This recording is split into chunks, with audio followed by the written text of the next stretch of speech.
Let's begin. Welcome to Edge Group Podcast, episode number, what is it, Nabil? 7. 7? Wow, we're almost at 10. And we have a really special guest today. Usually we have racers, and today we have someone that not only is a racer, but is also an instructor and a motor journalist.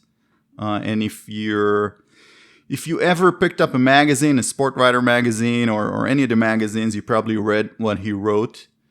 If you ever did any track day, you probably encounter one of his instructors or even him.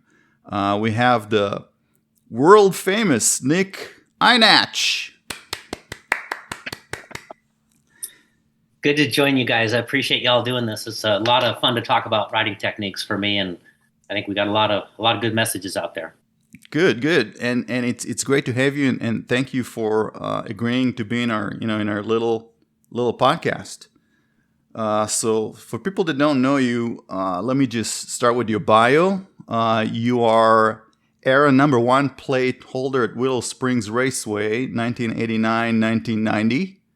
And I think we all have a soft spot for Willow Springs, especially turn 9.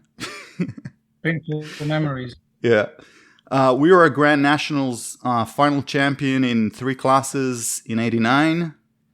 AMA 250 GP number 2 and number 3 plate holder in 1991, 1993, 1994, and 1995. AMA Super Teams number 1 plate with Two Brothers Racing, 1993, Arian Racing 1994, number 2 plate with Dutchman Racing 1995. AMA Drag Bike Pro Street World Finals winner at Valdosta, Georgia, 2008. How do you switch to drag racing? Well, that was a fun one. There's a guy named Kent Stotts, and he and his son Frankie are world-renowned racing a CBR 1000 drag racing, and it's a class that no wheelie bar, extended swing arm, turbocharge, and we run 7.0s at 199, 200, probably faster now. But Kent and I were friends from some magazine stories that we used to do called Superbikes from Hell. Were you guys around during Superbikes from Hell and UFO and Limited Flying Objects? We basically invited tuners to build the wildest street bikes they could build, had to be street legal. And, went over 200 miles an hour all the time. So Kent was one of those guys, along with a guy named Bill Hahn. And when Kent started drag racing with his son, he called me and said, come ride this thing as a journalist. And the first time I showed up, I think in 2007, I got in the semifinals, and, I got beat in the semifinals. And so he invited me back in 2009, and I won it at the World Finals. And it was such a big deal because here's a road racer, some old road racer comes out of nowhere and beats those guys. And it was pretty fascinating and pretty interesting. And one of those situations where I'm with the best in the world and I just did what he told me to do. And what do you know, it worked. So that's how that happened. So now I'm a drag racer all of a sudden. But, now that I say that, I did all the drag racing testing at the magazines for all those years too. So I was very comfortable with a drag strip. I love drag strip. I go to one of my own stuff. So that was a really neat deal, though. A lot of fun. Very nice. Also, AMA 600 Super Sport podium finisher. ARMA winner on TZ 750, NSR 250, GPZ 550, KZ 1000. I think I read that article of you talking about racing at 60, and I think it was with the GPZ. Right. And see, that's where I know Kerry Andrew, and I'm really glad you did a podcast with him. He's quite an amazing person. And, the Z1 that he races now was sold to a collector back in the day after he was done racing it in AMA Superbike. And he and I have been friends for a long time. He did all the magazine teardowns for me at Sport Rider, and he'd always show up. He's just a great guy. And so I called him up a few years ago and I said, Kerry, we need to go racing ARMA. is what we need to do. We're a little bit older now. We should go racing ARMA. And he's like, we talked about it. And next thing you know, he has contacted the collector of his Z1, and he repurchased it and redid it. and now we go racing Arma together and have a great time. And we only race once or twice a year, but it's really fun. And the GPZ that I race is a little 550 that was owned by my friend, now passed. And his wife has allowed me to race it, so it's quite a neat deal for me to be able to race that GPZ. And of course, Kerry's gone through it, and as you know, Gal, Kerry does some things to motors that he has sworn me to secrecy about. So there's things that Kerry Andrew does that put his stuff ahead of everybody else. And I cannot write about it. I can't say it, but that GPZ is a good runner. So I'll end and say that I don't know what you're talking about. Good. The first time that I got to know what Kerry can do to an engine is when I had my Gixxer K6 and the clutch was hopping because it was a slipper clutch and I couldn't really get a clean start, and I brought it to him and he drilled a few holes in there and it was fine. That was before he built it, and I remember that KZ1000, it was just a chassis, and he told me, hey, I just bought my old bike back, and the carburetors were I think like $4,000. He got them in Japan, and it's an entire story. He's got like a super secret carbon fiber tank in there, and I don't want to talk I don't want to talk about it because you remember what happened a few weeks ago with the disqualification and complaint that was launched against him. So let's not get into it too much. You're also FIM certified, runs over 200 miles per hour, and you traveled at a speed of 234 miles per hour. Where'd you find that bio? That's all my that's all my racing stuff. Did you see the curvature of the Earth traveling in that speed? You don't see a whole lot at that speed. We were at the Honda Proving Center, and that's up in north of Willow Springs, and it's in the middle of nowhere. And there's a 7-mile oval. So there's a 7-mile oval with 2.5 mile corners and 1 mile straights. And so we would launch here in, say, turn 2. If it was a dirt track, we'd launch in turn 2. We'd have all our trucks and buses there at turn 2. We'd run down the straightaway into the curve and go through the curve, turns 3 and 4 of a dirt track at 185 miles an hour. And it was kind of crazy. And then we'd come off the turn in, say, 4th gear, because those were 5 speeds back then, most of them. Come off the gear in 4th gear and accelerate. And the thing, this is 1996 through 99-ish, and we were on tires that weren't rated for those speeds. No one had gone that fast, certainly on street legal motorcycles. And so we'd come off the corner, and you could not bail out. You couldn't say, "Oh, this is not going well, I'm going to stop."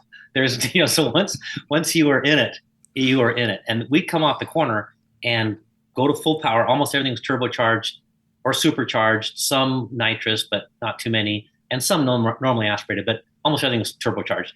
And the thing would start to wobble. Start to longitudinally weave. And so you'd scoot back and try to calm the airflow. If that was worse, you'd scoot forward and calm the airflow. And by the time you did a couple of those moves, you were through the timing lights. It was that fast. The things were that fast. And it was one of those things where each bike you rode was kind of special, very special. And like the tuner would say, "Okay, Nick, shift it at this RPM. Don't touch that button. Make sure you click this switch when you're in 4th gear, but not in 3rd gear." It's one of those deals where you're mentally overwhelmed. And then the speed was crazy. I can remember coming off the corner and it's wobbling, and I'm not wobbling, it's weaving, and I'm moving around, I'm checking, I'm looking at the tachometer, I'm shifting at the right moment, but not with the clutch on this one, and this one shifts this way. And I'd look one more time, check coolant temperature, I'd change my tuck, and I'd be through the lights. And it was crazy days. And that's really one of the things that Kerry participated in, along with Kent Stotts, who I just mentioned. So a lot of big time, Tom Houseworth, a lot of big time tuners were there trying to go 200 miles an hour. And that came because back in the day, the mid 90s, some of the manufacturers were saying, "Yeah, this bike goes 200. And so we started to call their bluff, and we'd go up to, our high desert proving center to run top speed with a radar gun, and nothing was going 200. Yoshimura would show up with with Big Papa, it went 185. And these guys, Vance and Hines would show up with everything at 176. Big numbers, but nothing at 200. And so we were like, huh. And this little guy named Terry Kaiser shows up, multi-time drag racing national champion legend. And Terry Kaiser shows up with a ZX11 Turbo. And we go 215 on it on our high desert proving facility, which was a straight road in the high desert. We went 215 on that bike. And that's what started everything. UFO, Superbike from Hell. All of a sudden it was like, oh my gosh, we can do this. So let's see how much we can do. And that's what launched that high speed stuff. I remember reading about those things when I was a kid. Well, I mean, to put things in perspective, right? Many years later, prototype bikes MotoGP, Jorge Martinez broke the speed record at 226 miles an hour. You guys were doing this a long time ago on production, modified but production bikes. Yeah, and of course they do it lap after lap on normally aspirated bikes, which is obviously hugely impressive. And they sit up under the brakes too, which is kind of crazy. But we were running, flat out for about, I would say, a mile and a quarter maybe.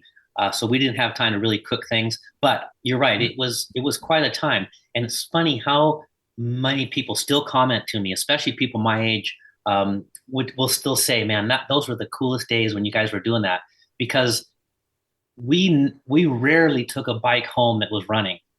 Every tuner there showed up because the top speed was the last thing. We would do a street ride, drag strip, a road race lapping, and then top speed. But the top speed was the real thing for most people. And so every tuner there would continue to add boost, add nitrous, lean the bike out, change gearing to try to go faster. And I don't think we ever took a running bike home. Very rarely we took a running bike home because everybody just kept tweaking it. So we burnt one bike to the ground. My friend Lance Holst rode through the traps on Tom Hauser's bike.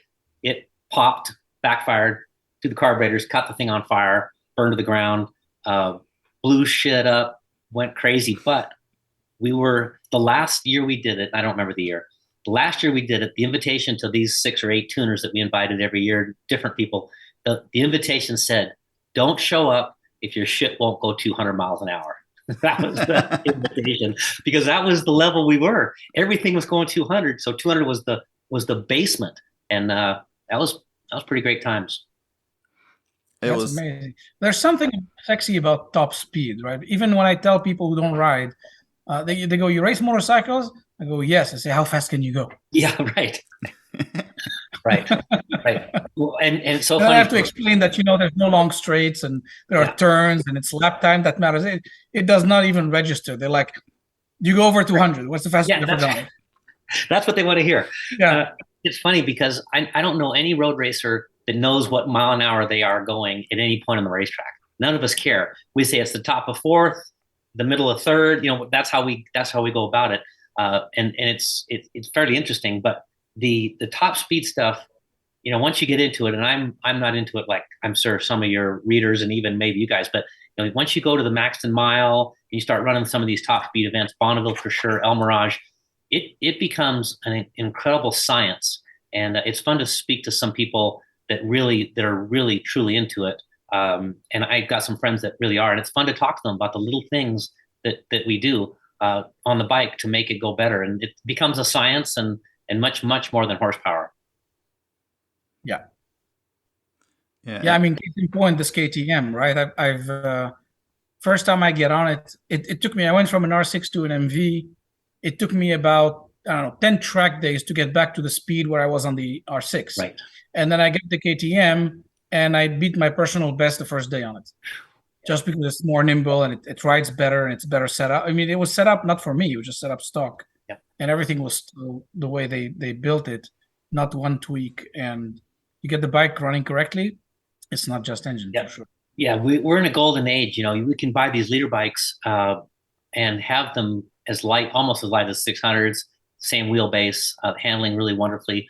If I have a friend of mine who rides well, is an expert level rider, and they say I'm looking for a new 600, I will tell them, before you buy that, ride one of the new leader bikes, ride an RSV4, the KTM, ride the R1, ride those big bikes, because in the old days they were pretty heavy, hard to manage, no TC. But nowadays they are really beautiful, and it's refreshing to hear you jump on your RC8 and go quicker than you've been. That's a good. I mean, that's why we buy these things, to go quicker. Yep.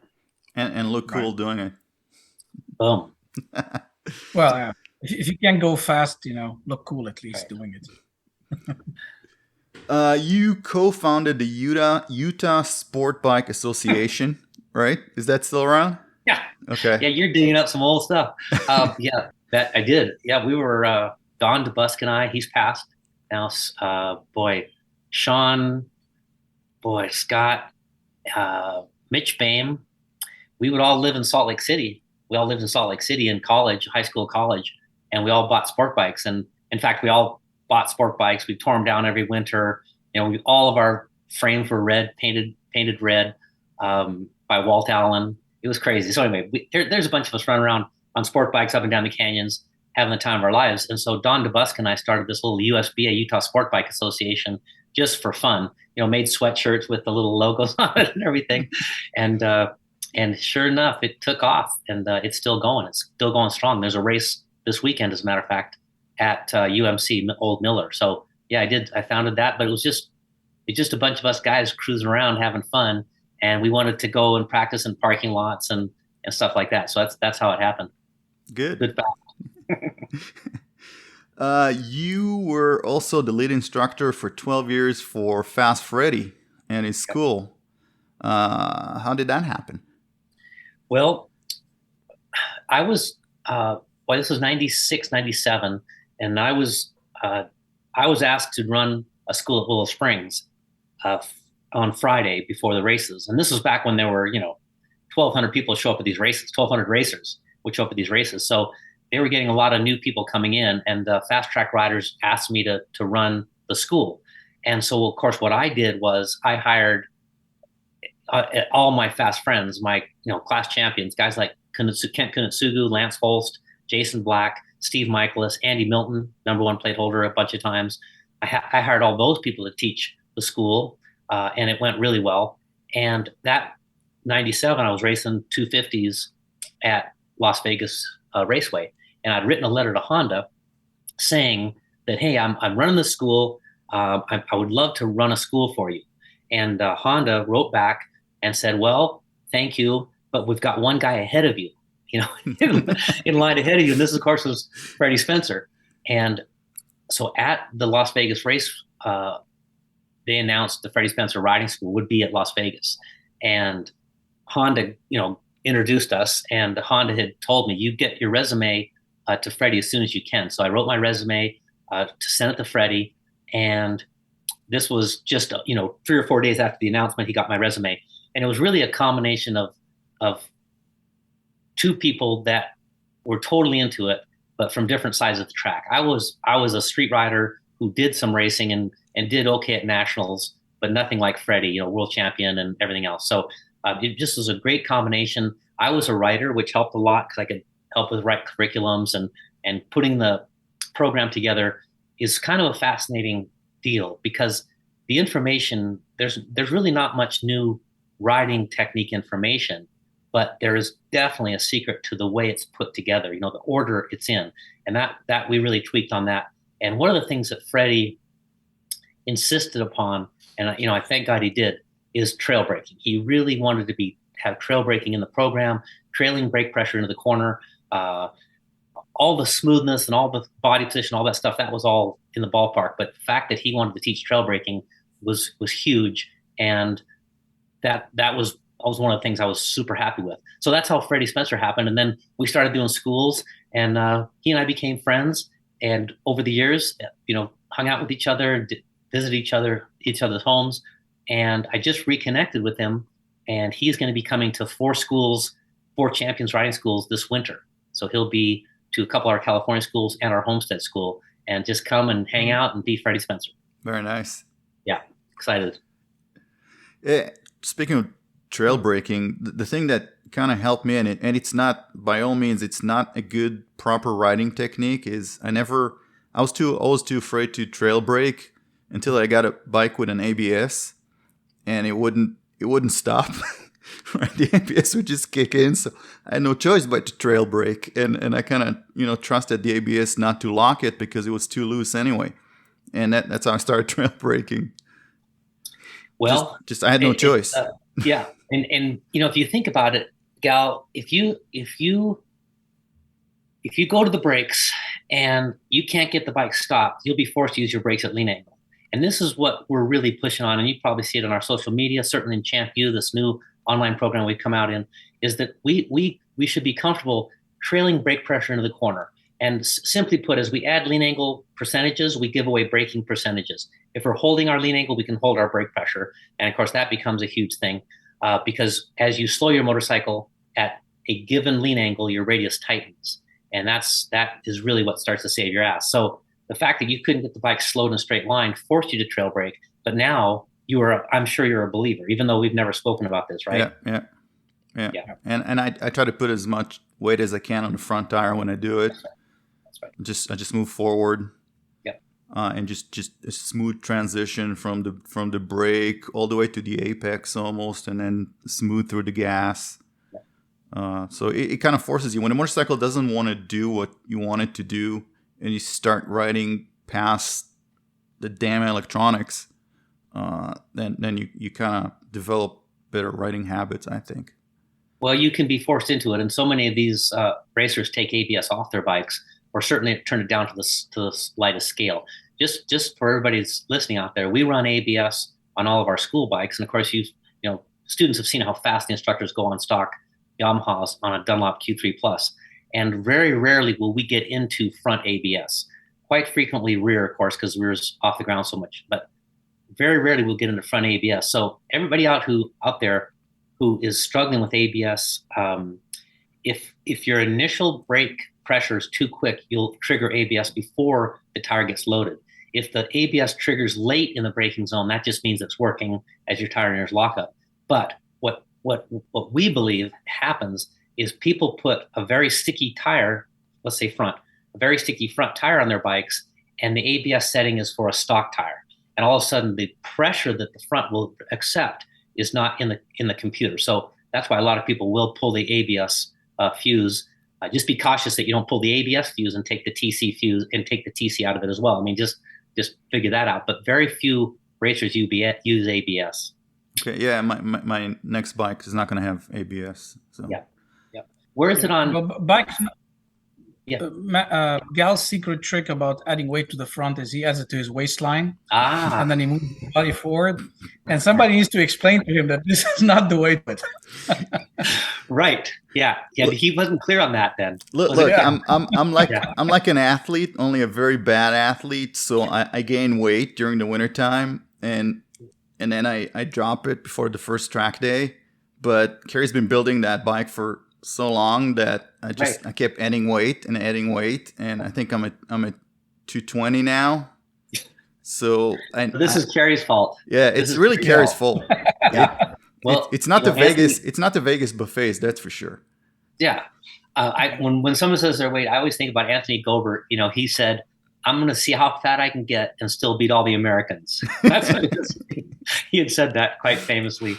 So, but that idea of weight forward is such a big thing, and we can put weight forward by rolling off the throttle. That does put weight forward, but adding brake pressure, front brake controls speed for sure, and that's what everybody thinks. I need the brakes because I'm for speed control, but it also controls steering geometry. You can more finely control your fork travel with the brake pressure rather than rolling off. And the third thing it controls is that front tire contact patch. So something for riders who have crashed off the front, lost the front, and they think I use too much brakes at too much lean angle. But I'll bet you the majority of amateur riders are off the front brake too quickly. They unload the front fork rebounds, makes a contact patch small, and they fall off the front because they let go of the brakes too quickly. So everybody out there listening to this, realize that how you let go of brake pressure on the front is how the fork rebounds. You snap off that brake, the fork rebounds quickly, contact patch gets small. And this has helped so many of our students who come into the school saying, you know what, I keep crashing off the front, and they always think they've overloaded it. And what we'll show them as we go through the school is that it's rarely the amount of brake pressure that crashes off the front. It's almost always the abruptness of the brake pressure or the abruptness of the lean angle. They've got the brakes on and they flick some lean angle, or they've got lean angle and they grab the brakes and they fall off an overloaded front. The most common way to fall off the front, from our opinion and experience, is getting into the corner and snapping off the brake and unloading and falling down. That is definitely 99% of cold tire crashes. People come in without the front loaded on a cold tire and fall down, because now all of a sudden the small contact patch that they've created by letting go of the brakes is cold and they're down. Yeah. I think Eric Bostrom, we interviewed him, and he said you got to teach the rider how to make grip. If you have them understand how to make grip, you'll go much faster. Yeah. Well, one of the issues for people trail braking is they don't come into the corner with enough speed. So they get all their braking done before they tip in the bike. And actually some schools started teaching this, at least at the lower levels, to keep the riders safe. And it's a bad habit to brake. What's a good advice for someone to just increase their speed so they can start actually using trail braking? Nabil, that's a great point. And we have this all the time. And even in our own riding, even in your riding, my instructor's riding, and the instructors are, expert level, national level riders, will overbrake for a corner on a new track, especially. So what we'll teach and what we would have your listeners do, two things. One, go to the brakes at the same spot where you're nervous, because that's what we teach, and that's what we believe that riders do. We go to the brakes when we're nervous about making the corner, and we'll deal mostly with front brake. So you go to the brakes where you're nervous, but go to them so much lighter. And we get people saying out loud, lighter, longer. So go to the brakes where you're like, man, I'm a little bit nervous about this corner, but go to them lighter so you'll be forced to use them longer. That's the number one thing we'll do, is lighter, longer, and all of a sudden you get into the corner and you get your bike to the slowest point in the corner. That's a huge part of our school, the slowest point. Where does the bike need to be going the minimum mile an hour at the lean angle you choose? That's the slowest point. If you can get to that slowest point with your brakes on, you'll more repeatedly hit that point. And that's the secret to the incredible consistency you see at the top level, is they get the bike in on a low line, outside line, passing line, full tank of fuel, worn out tires, no fuel, and they run the same exact lap time because they get the bike to the slowest point of the corner with the brakes on. And for amateur, newer riders, we'll teach them to go to the brakes lighter, so they've got to use them longer. The second thing is, and this is, I think, especially for street riders, where we are, and I street ride daily with my wife, my friends, love to street ride. Because we're limited by speed limits and also common sense, if you're going quick on the street, it will hurt so badly when there's truly a surprise, because you won't be able to recover. So we really do push for that 30% margin of safety on the street. If you're approaching a corner that is, let's say, a 45 mile an hour corner at your lean angle, and you're approaching it at 55 miles an hour, which is the speed limit, we would ask our students to carry that 55 mile an hour longer to the corner, longer towards the corner. So when they close the throttle, they cannot make the corner just with closed throttle. They need a little bit of brake pressure. And all of a sudden, they'll start to realize, boy, I'll just carry my speed, my 55 mile an hour speed longer, close the throttle later, so I've got to brake past the tip in. And if everybody will think about the true solution to the problems we're having in corners, and that's the number one place that motorcycle riders are dying, all by themselves in corners, intersection corners, back road corners. If riders will leave your brake light on past the tip in, so light up your brake light because you're nervous, and leave that brake light on past the tip in, turning with your brakes on. Riders, it's something as simple as that. All of a sudden, you're controlling your speed, geometry, and contact patch into the corner, and your life changes like that. And if you think to yourself, you're sitting there going, man, I don't think I can do that. You're doing it in your car already. We watch this all the time. We're seeing grandma in the minivan trailing brake pressure into the right-hand turn in our freeway. We see drivers coming into the freeway on-ramp and trailing brake pressure as they add steering wheel angle. So you're already doing it. You already have the feel for it. And we're asking you to leave the brake light on past the tip in, and all of a sudden you're into the corner with your geometry controlled and your contact patch. So, the last thought on this, we're saying, go to the brakes lighter so you can use them longer, number one. Number two, hold your speed a little bit longer, so you got to use the brakes later to make the corner. And the overall idea here, and this is what I would love your readers to try, because we can solve our safety issues with some of these simple things, is you're going towards a corner you've never seen before. You go to the brake because you're nervous. You tip into the corner with your brake on, and you get in the corner too slowly, and you realize, I'm not hurt. You rarely ever get hurt entering the corner too slowly. Next weekend, next lap, next month, you realize this back corner's faster. I can brake lighter. I can brake later, or maybe I don't need the brakes for this corner. But if you'll enter the corner with your brakes on and get in too slowly, you're not hurt. That's a good point. I would do anything Eric Bostrom says. That dude, national champion, right? Those are the kind of people, when Eric Bostrom says riders need to learn to create grip, it's because he doesn't roll off and hope his front tire is loaded. Eric Bostrom, national champion, rolls off and loads the front with that brake. And that's what separates those guys from the people that are finished 5th and 6th and 7th. They're not using their brakes in places Eric is. They're off the brakes before Eric. Eric leaves that thing loaded and gets the bike pointed, all those things. That and they're a little bit bigger than us in some areas. Yes, that's a big thing too. Yeah. Well, he had a really cool course. Now they sold the house, but it was a dirt track. Yeah. Kind of a flat dirt track, and he would put knobbies on like 125s, knobbies in the front, slicks in the rear, or street tires in the rear, and wet the grounds, and then you had to basically trail brake and you had to accelerate out of the corner with almost no grip. You had a lot of grip on the front. Yeah. So he taught you how to trail brake and control the bike, and then coming out was like a show. Yes, that's very cool. Yeah, those guys are great guys, and we go dirt bike riding here in Colorado. My wife's on an XT250, trail braking everywhere, and it's she's not trail braking because I said so or because Freddie or anybody. She's trail braking because she wants to control those things in the corner. And when you're on unknown roads and you're trail braking in the corner, all of a sudden the emergencies are so reduced. So it's a big thing. I'd like to make sure riders that are hearing me realize I don't believe it's optional. I don't believe you can trail brake or not trail brake. In corners you brake for, leave your brake light on past the tip in.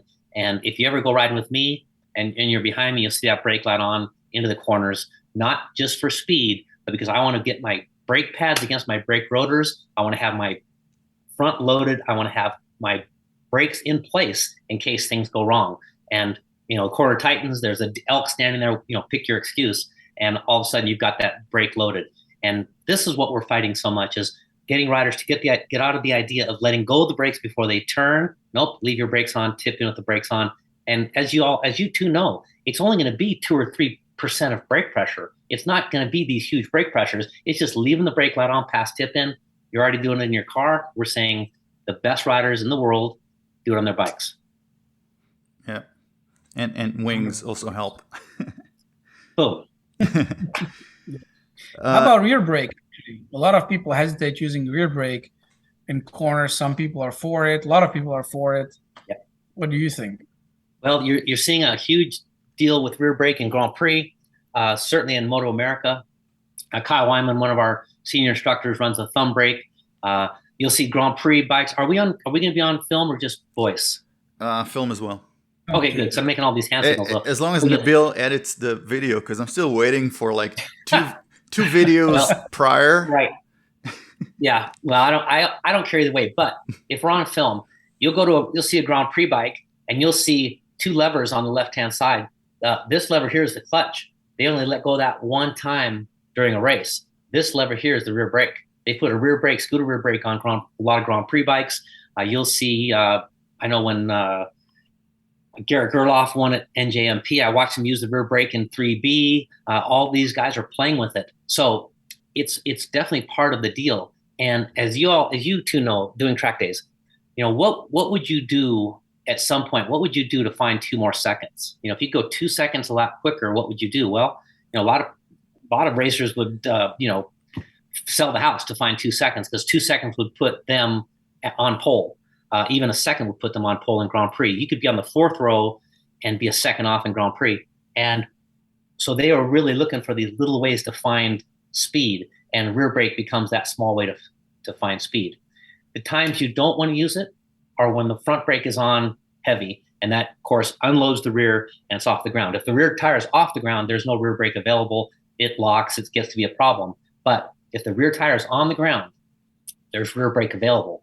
And so, for instance, 10B at NJMP, and I know there's a lot of listeners out there that have been to New Jersey Motorsports Park, 10B would be a great place to play with that rear brake. Because remember, a slowing motorcycle tightens its radius at the same lean angle. So close the throttle, sneak on a little bit of rear brake, and the bike slows and turns very, very well. In the overall percentages, we say at the school that front brake on a sport bike, short road racer sport bike, 97% duty of stopping, slowing. The rear brake is 3%, but at some point in your life, 3% becomes a big thing. And it could be this weekend. It could be you load up, you load up, if you got your son or daughter on the back, you come into a downhill corner that tightens, you've got the front brake on, you're at a lot of lean angle, and you can sneak on that rear brake, and that whole bike slows better and turns. All of a sudden, you stay in your lane because you've practiced 1 or 2 or 3% of rear brake, and a slowing motorcycle tightens its radius. So the rear brake's a big thing for us. We leave it alone until day 2 because it's not a huge priority, but at some point, downhill right-hander corner tightening in the rain, not a lot of grip, and you got front and rear brake available. It's a huge deal.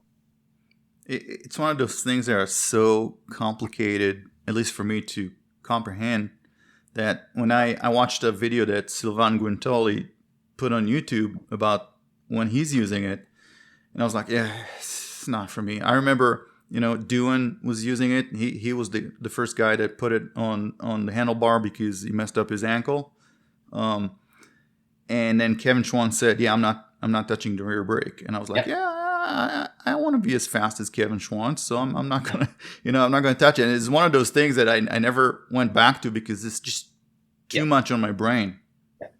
It's overload, and I think Sylvain said that he never touched it to win the Superbike World Championship, and then couldn't get around well enough on a GP bike without it. So everybody listen out there, just as long as you have it in your toolbox, as long as you play with it. And what happens is, if we run off the track into the grass, if we've got front and rear brake available, we stop the bike better.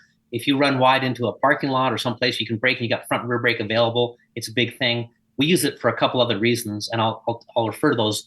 One of them is the traction monitor. If you know how your rear tire feels when it locks up on dry pavement when it's hot, you can now begin to lock your rear tire in a straight line to determine how hot your rear tire is. And this happens all the time. We'll jump on bikes at the school, and we won't. It's an instructor bike. We don't know if the instructor just rode it, it's got hot tires, or it's been sitting, because we could feel the tire, but we forget. And off we go down the pit lane, and you'll see the instructors pull the clutch in and rear brake it just to see, okay, if it stops really well, it's hot, and we are happy with it. If it locks up right away, ABS is right away, we know it's cold. And that's a perfect example.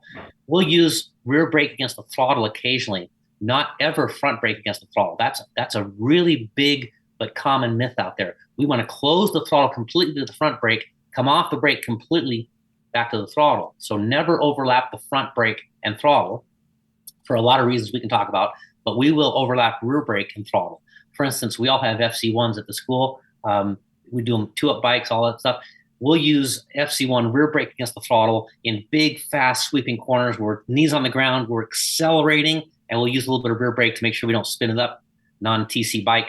We use a lot of rear brake on 2-up laps because, and this is what Sylvain's talking about, as you close the throttle to the front brake lever, so you roll off the throttle to the front brake lever, as you start to close your throttle, Sylvain and the instructors on the 2-up laps will sneak on some rear brake. That rear caliper clamping that disc slows front weight transfer. So the rear shock rebounds slower because it's being clamped by that brake. As we close the throttle, it's rear brake, but as we build front brake, the rear will come out of it. So that's why you're overwhelmed, right? Now you're like, wow, I can't really think about all that. But Sylvain will say, as he closes the throttle, he's in the rear. As he builds front pressure, the rear comes out because the rear is off the ground. And as he puts the front pressure back and gives away front brake, he'll go sneak back into the rear.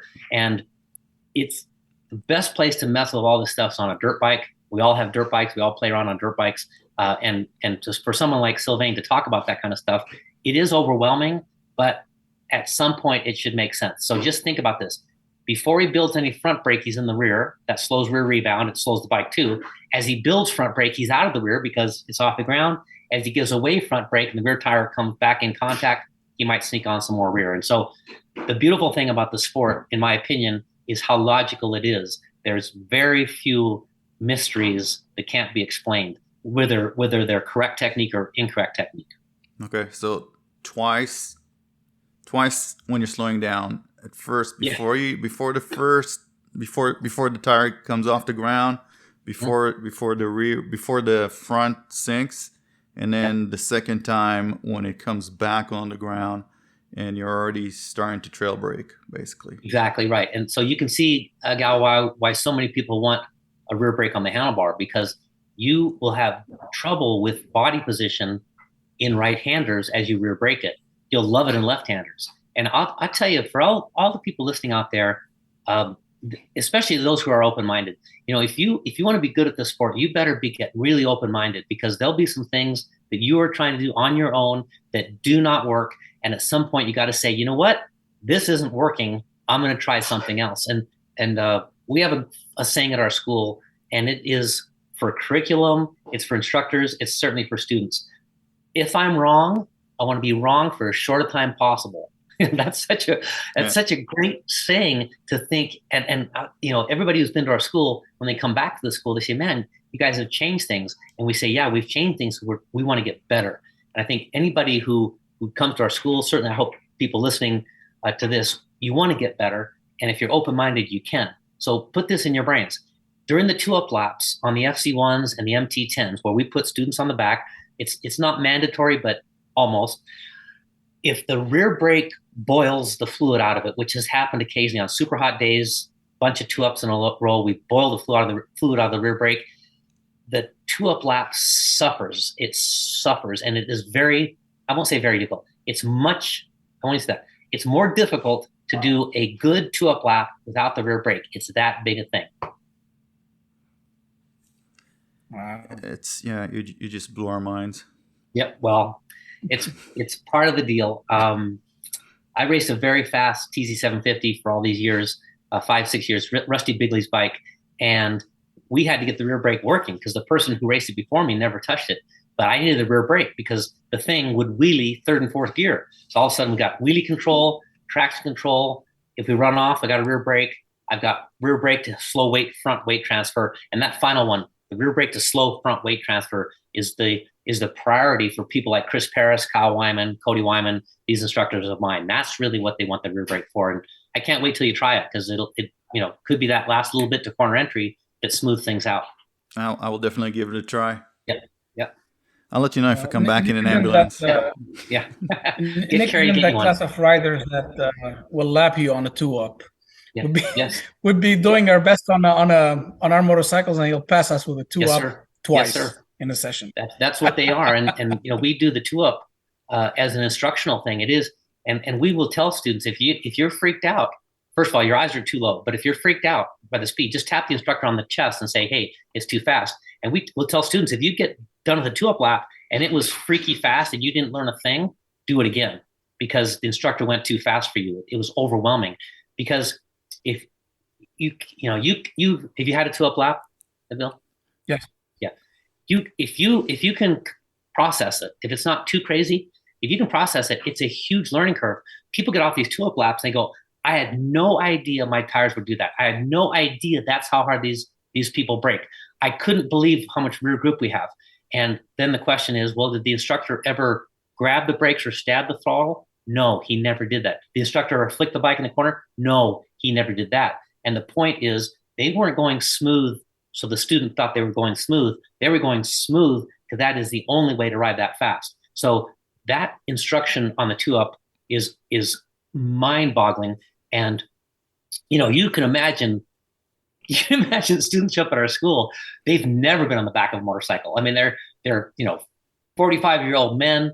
They're not getting on the back of the motorcycle, and we convince them to do it, and they're so glad they do. So anybody who can get a 2-up from a qualified pilot, it's helpful. I have a question. Yeah. I remember that being the revelation for me. Yeah.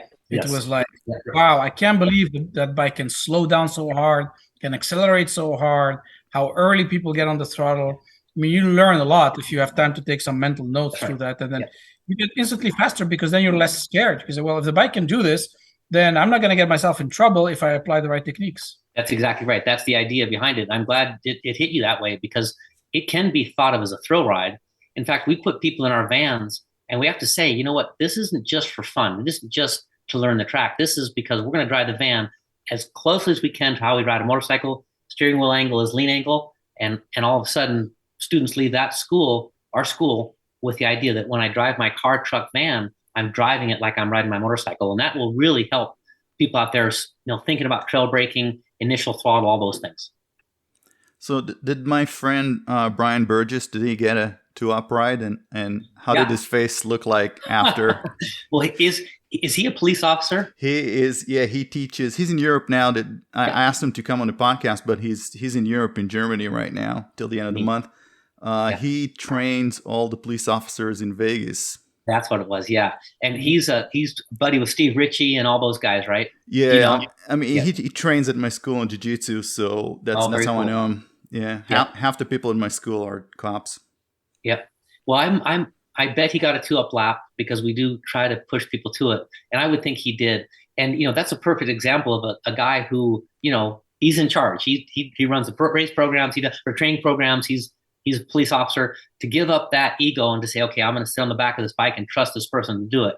And I will say to anybody who's going to come to our school, we take the 2-up laps as seriously as we take a national. And it'll be Isaiah Davis, Cody Wyman, Kyle Wyman, Michael Haynow, me, Chris Paris. It's a very limited group doing the 2-up laps because they are so serious. And so I think we probably had to convince Brian of that a little bit. All right, I have. I'm sorry. Go ahead, Nabil. Well, I was gonna say, I don't know where you want to go next, Gal, but I was gonna say we've talked a lot about the corner entry. Maybe we should talk about the exit. Yeah. Okay. But I don't know if you want to mention something before, Gal. Yeah, I was gonna go to the questions. We're already almost an hour into it. We haven't started with the questions yet. Well, we're talking riding techniques. This is great. Okay, all right, okay, Yeah. okay, riding techniques. Okay. Well, I think my personal opinion is people would like to tune in if they hear it's me and they know what I do for a living. They'd like to hear riding techniques, not necessarily about my life. And I'm much more comfortable talking about riding techniques, especially because there's some weird things going on in the industry where a year or so ago they were upset that the motorcycle industry wasn't growing, and then they had a big roundtable and they discussed the price of bikes, the price of insurance, the number of things that people can do that aren't motorcycle related in America, and how diverse America is for things they do. None of they talked about this, they talked about that. And they never talked about new riders learning the wrong things. And how do you grow a business if you can't keep the new customers in it? And so as on the outside of that circle going, hey, wait, there's one more thing you're forgetting, riding technique. And I know, obviously been doing this a long time. I'm really into doing this. I'm into doing this because of the life that motorcycling has given me. My father was a motorcyclist. Even my mother got her license when she was 53 years old. I met my wife, Judy, at a racetrack. All my best friends are racers and riders, and just I live for it. I like y'all. You guys just started a podcast, spend money on something you weren't sure were going to work because you love the sport, and bringing in Colin and all the people you've spoken with. It's a big thing. So we all love this. And so my give back is to tell people what works and what doesn't work based on my opinion and experience. So the number one place we're dying is running wide in corners. If we will trail brake pressure in the corner, trail that geometry control in the corner entry gets a lot easier. In fact, it changes. Everything changes. Your bike steers better with geometry, weight forward. But the second part of it is people have heard, when in doubt, power out. People have heard you should be braking or you should be accelerating to be efficient. People have heard brake. This is crazy. It's on the internet. Brake, get off the brakes, gas, and then turn. Completely opposite of what's right. So the second part of the corner, you trail the brakes into the corner, trail brake into your corner until you're happy with two things, and that is speed and direction. So you trail the brakes into the corner till you're happy with speed and direction. In other words, your brain calms down and says, I'm going to make this corner. That's as simple, and we all drive this way. We all ride this way. Trail brake pressure in. Or at least decelerate into the corner if you're not braking. But of course, your fingers are up on the brake lever just in case. So you trail brake in, happy with speed and direction. That's taking care of the entry. But between braking, coming off the brakes, and accelerating, building mile an hour, is neutral or maintenance throttle. And guys, neutral or maintenance throttle does not get spoken about enough. everybody says brake, accelerate. But between braking and accelerating, before you accelerate your motorcycle, you go to neutral throttle, and then neutral throttle is a different percentage of throttle depending on the bike, car, or whatever. On a slower bike, neutral throttle, which holds your speed, we call it maintenance throttle because your speed is maintained mid-corner. On a small bike, R3, you'll use quite a bit of throttle, maybe 21% of throttle to hold your speed. On a fast bike, right, your KTM, it'll be 0.5% of throttle to hold your speed. So you pick up enough throttle to hold your speed. And riders, you stay at that speed until two things come into play. Number one, you can see your exit. The road's opening, the track is opening. And number two, you can take away lean angle. Because in the back, just like the front, we have only 100% of lean angle available. So the riders that are at 97 points of lean angle and add 5 points of acceleration spin the rear tire. So neutral throttle, maintenance throttle, you're holding your lean angle, you're waiting for the corner to open so you can take away lean angle. And in some corners, I know in the Colorado canyons I ride, I lived in California for dozens of years, you've got to hold that throttle for a long time, seconds. Your bike should sound like that. Just waiting. Streets of Willow, corners like that. You're just waiting until those two things come into play, and then you get to accelerate only when you can see the exit, take away lean angle. And all of a sudden your life changes and you quit struggling with these running wide issues. You trail the brakes into the corner, controlling your geometry and speed until you're happy with speed and direction. You come off the brakes and go to neutral throttle. You hold your speed in the corner until you can see the exit, take away lean angle. When that happens, you get to accelerate the bike in a linear fashion as you take away lean angle. And not only does street riding become super joyful, and speeds will increase up to the speed limit, of course, but you show up at these track days and you get put in the B group right away. You work your way through A group right away. You ask to be a control rider. You go to ARMA and you win because you're not crashing your brains out. You're not trying to make the corner anything that it isn't. You break into, you're happy, you hold your speed, and you accelerate off the corner, and you apply that to the next corner and the next corner, and all of a sudden, you get to be doing what I get to do. I show up at these ARMA races, and I get to win on any bike I touch, knock wood so far, thank you God, but because I'm riding this way. And so, Nabil, when you ask about the corner entry and exit, those are the things we chase. And you both are nodding your heads. You're both going, yeah, that makes perfect sense. You already knew it. You may not have heard explained this way, but you already knew that's what you should be doing.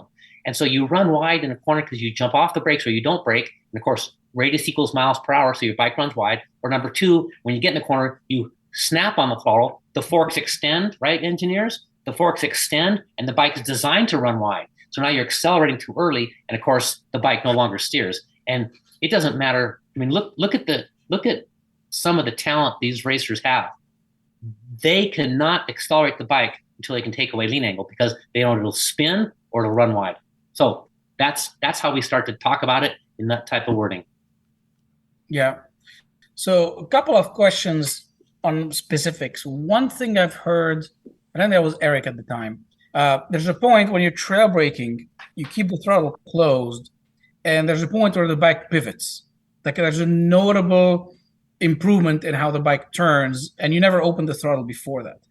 How do you reconcile this with a longer turn where you actually have to have maintenance throttle? So some turns you can V, you're basically braking to the point the bike pivots, you accelerate out, there's very little neutral throttle.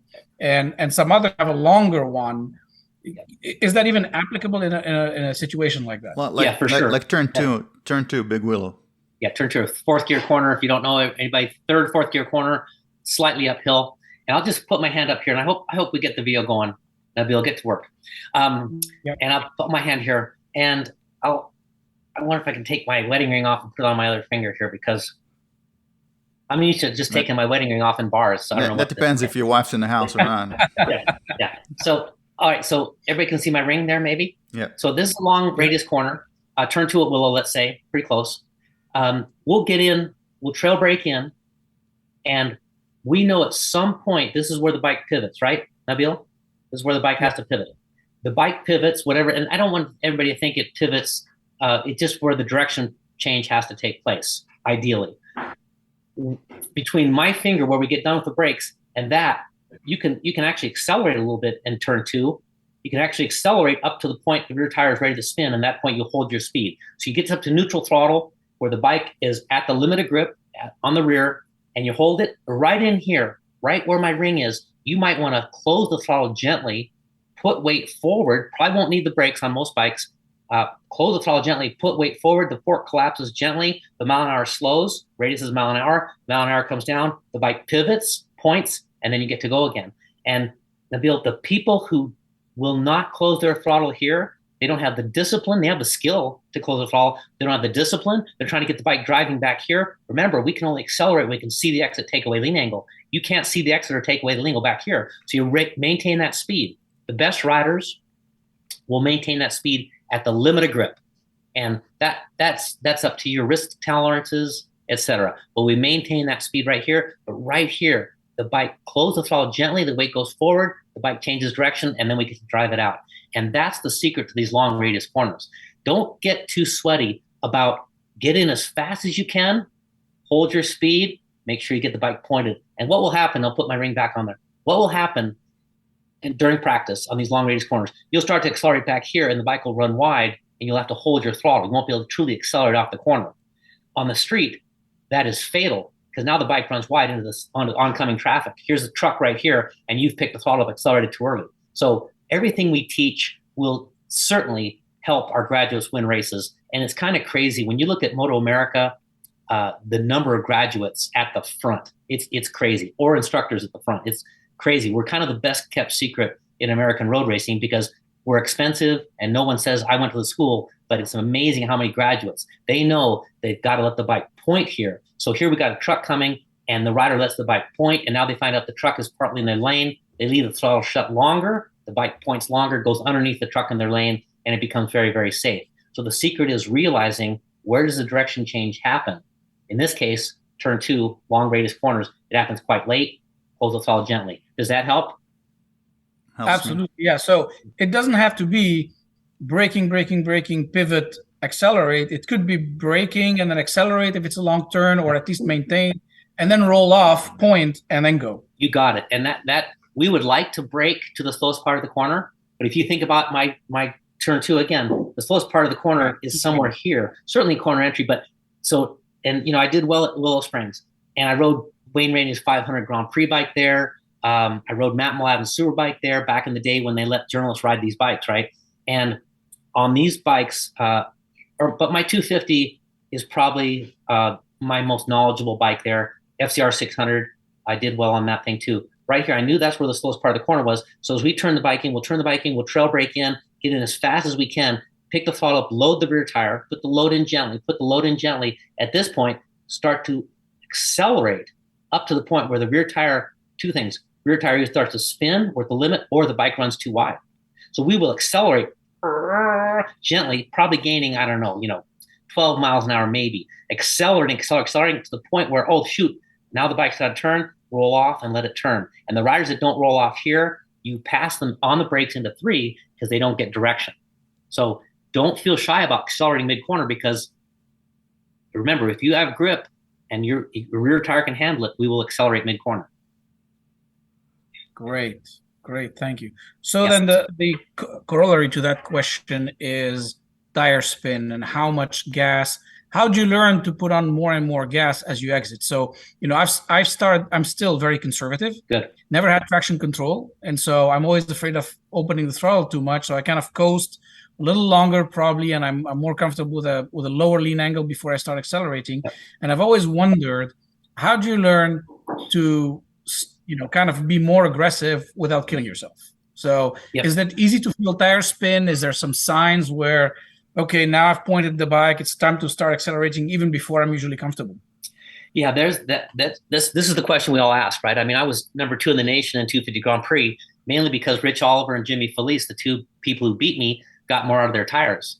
They would get closer to that 100% of rear grip than I would. I'd come off the corner at 97% of rear grip, 3% underneath the tire spinning, and they'd come all off the corner at 100, among other things. But let's say that's one of the main things that we do.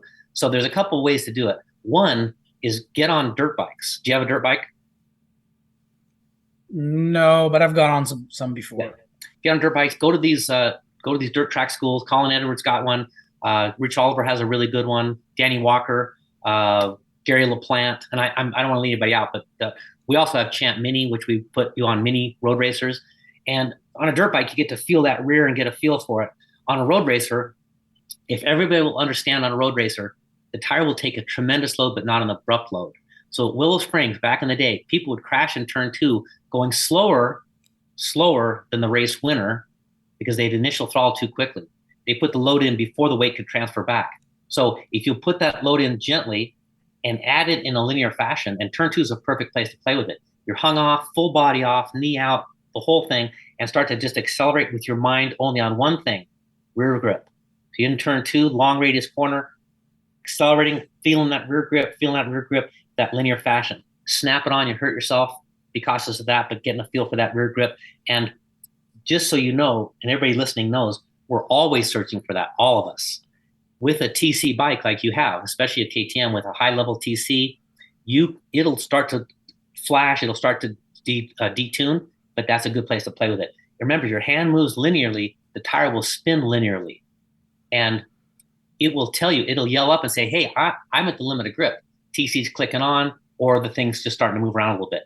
I promise you, on a hot tire with linear throttle, the tire will spin and tell you gently what to do, for sure. Coming off the corner, if everybody will really pay attention to Grand Prix, World Superbike, etc., watch how the riders drop their head on corner exit. Josh Hayes talked about stand the bike up gently and leaving his head there. In other words, to leave your weight offset acceleration. If you think about what we're doing with head drop on corner exit, we are offsetting acceleration. If we lifted our head and accelerated, the bike would run wide. We don't want that just yet. We don't want to run wide just yet. So we'll drop our head on acceleration. And if anybody wants to really overdo one thing, it's that head drop on acceleration, and watch how much more grip that rear tire has, because your radius stays the same due to body, not just lean angle. So I would really push you to drop your head, match that with your throttle acceleration. Thank you. Great. That was just a master's course in corners. Just right now. Yeah, I don't think we ever heard it quite like that before. Yeah. Well, I know, all of our personalities, certainly in running a school, you want to give best practices. And, we didn't call it Nick Ienatsch School or Chris Paris School or Kyle Wyman we didn't call it that. We call it the Champion School. What are the best in the world doing? A lot of us have won championships, and that helps. But what are the best in the world doing? And you see them dropping their head on corner exit. So we would encourage our students to practice that. And we just luckily can fill in the reasons why. Don't do it because Quattraro does it. Do it because you can accelerate harder with head drop. And if there's one thing, if any ARMA people, racers are listening to this, especially riders older like me that learned back in the day when people were a little bit twisted up and they weren't moving around the bike as much, if there's anything that I believe most ARMA racers could do to improve safety and go faster, and that's quite a feat, right? Be safer and be faster, and it is all in body position. Whole cheek off, knee out, head drop on the exit, arm across the top of the fuel tank. Commit heavily to this, because it makes you safer at the lap time you're running, or at the risk you're taking, it makes you faster. And that's our personalities, man. I want to show up at a racetrack and win. Is that fair to say? Yep. Now, I have a good exercise that Carrie made me do one day, and the ability might benefit you if you want. So it was back when I started my very short career at WSMC. And I was using, since I didn't have mechanics, or it was just me and a truck, right? And what I do is I put the Pirelli Pro Slicks on my bike, and those were the tires with the red stripe. And those things, they didn't have a lot of grip, but they had a lot of feel. And I love those things because you can get 6 or 7 weekends out of those things. But when they go, they go. So when they get to the point where they're too worn out, that's it. It's like riding on glass. I went to a track day with Kerry back when he was doing the Hypercircle track days and Big Willow. And halfway through the day, the tires that I had six weekends on them already, which is unheard of for Big Willow. I mean, Big Willow, you can fry your slicks in 20 minutes. Yeah. And I had 6 track days on them, and they were still, they were still good. They were sliding, but they were they're still, okay, I'm cheap. So halfway through the day, the tires, that's it. They just start sliding. I can't feel them, and I was like, yeah, this is dangerous. I'm pitting. I'm done for the day. And then Kerry comes around and goes like, what are you doing? And I go like, yeah, my tires are done. You want to put new tires on my bike? I'll go back out. And he goes like, no. Come on, just follow me. And it was just, I was trying to ride on glass and trying to figure out what the bike's doing when it's sliding around. Following Kerry at a pace that was way too fast for those tires. And I followed him for a session, and I came back and I pitted it for the day. But that was the best exercise I ever had in how to slide a motorcycle around and still trying to figure out the balance. It just try going out on older tires. That's it. Didn't Ben Spies talk about that, running old tires in practice and doing the same thing, right? Because the bottom line is that racers cannot win races on new tires. You've got to be able to win on a used tire. And I know Ben practiced on the lot, and it's an interesting thing. And yeah, there's some shortcuts to it. Dirt bikes, going to some of these dirt track schools, being on a tire that spins and gives you that feedback. It's an interesting deal. And Gal, if you think about what I know, we were at Freddie's school one day, and a student raised her hand and said, Freddie, will you ever teach us to ride in the rain? And Freddie said, that's all I'm doing. And so, in other words, Freddie was teaching a way to ride at any grip level, and that is the smooth inputs, because the tire will take a tremendous load, not an abrupt load. So that's kind of what you had to do, Gal, right? You had to smooth things out, fair to say? Yeah, I've done it accidentally when I wore the tire down to the cord. And actually, I was getting coached by Chris Ulrich, and he follows me, and I'm sliding, and I'm thinking, oh my God, I'm MotoGP level now, right? Yeah. And he has me follow him, and I thought he wanted me to follow him faster. He actually pulls in the pits and goes, are you insane? Yeah, I can see the white on your tires. Got to get your money out of them. But, it was sliding. Yeah, that's good. That's good. All right, we got some questions for you now.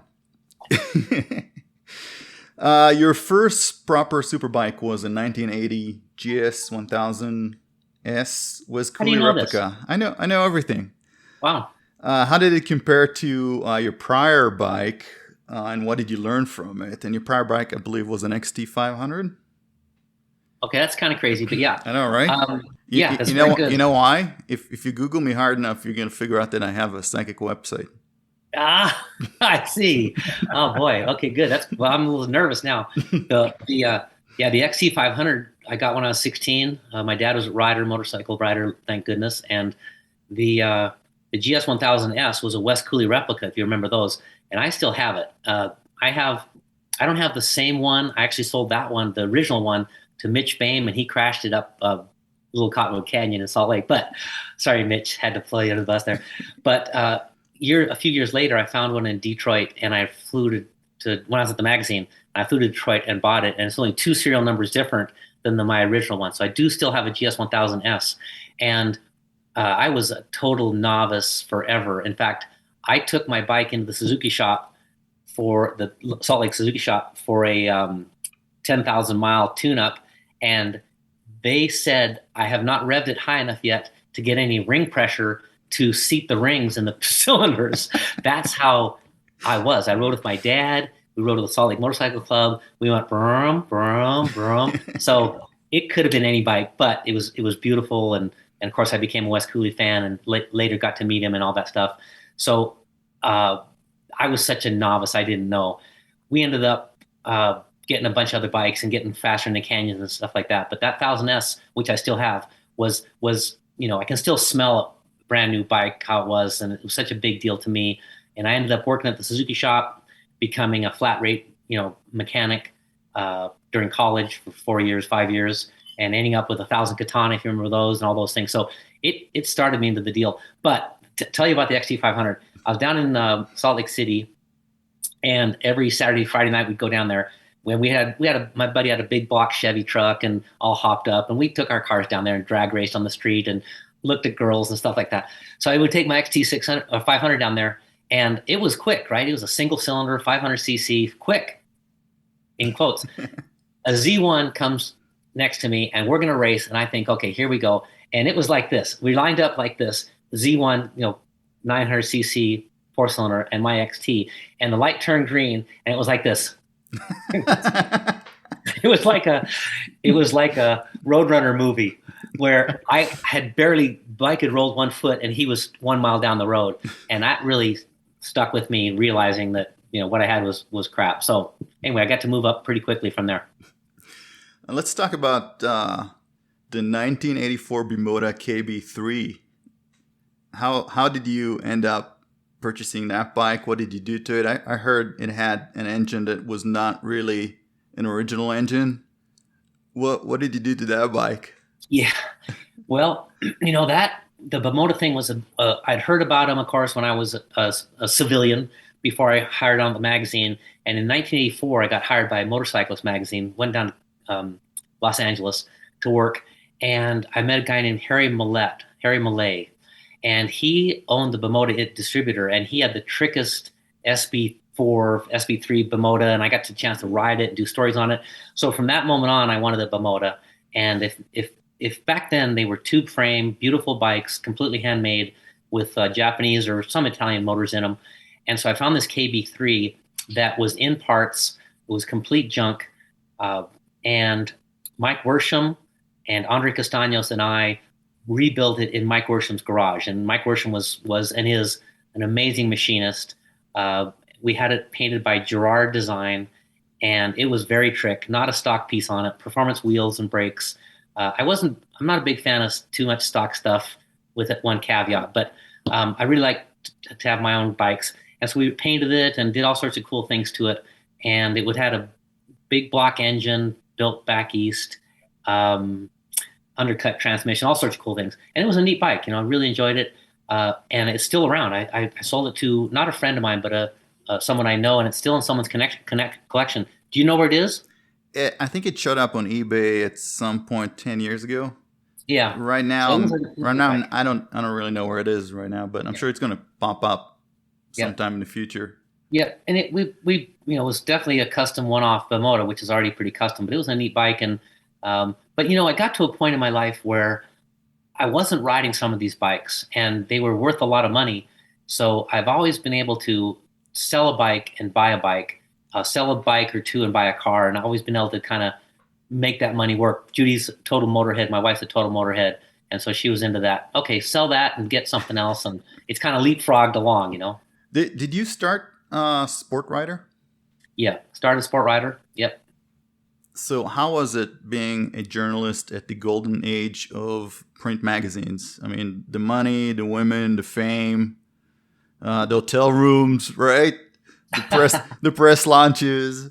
Yeah, it was better than I could describe, because if you were a motorcycle enthusiast and you worked at a place where the bikes were free, the insurance was free, the fuel was free, the tires were free, track time was free, gear, all the gear you'd ever want. I still remember when I still have my first leathers from Motorcyclist hanging on my garage wall.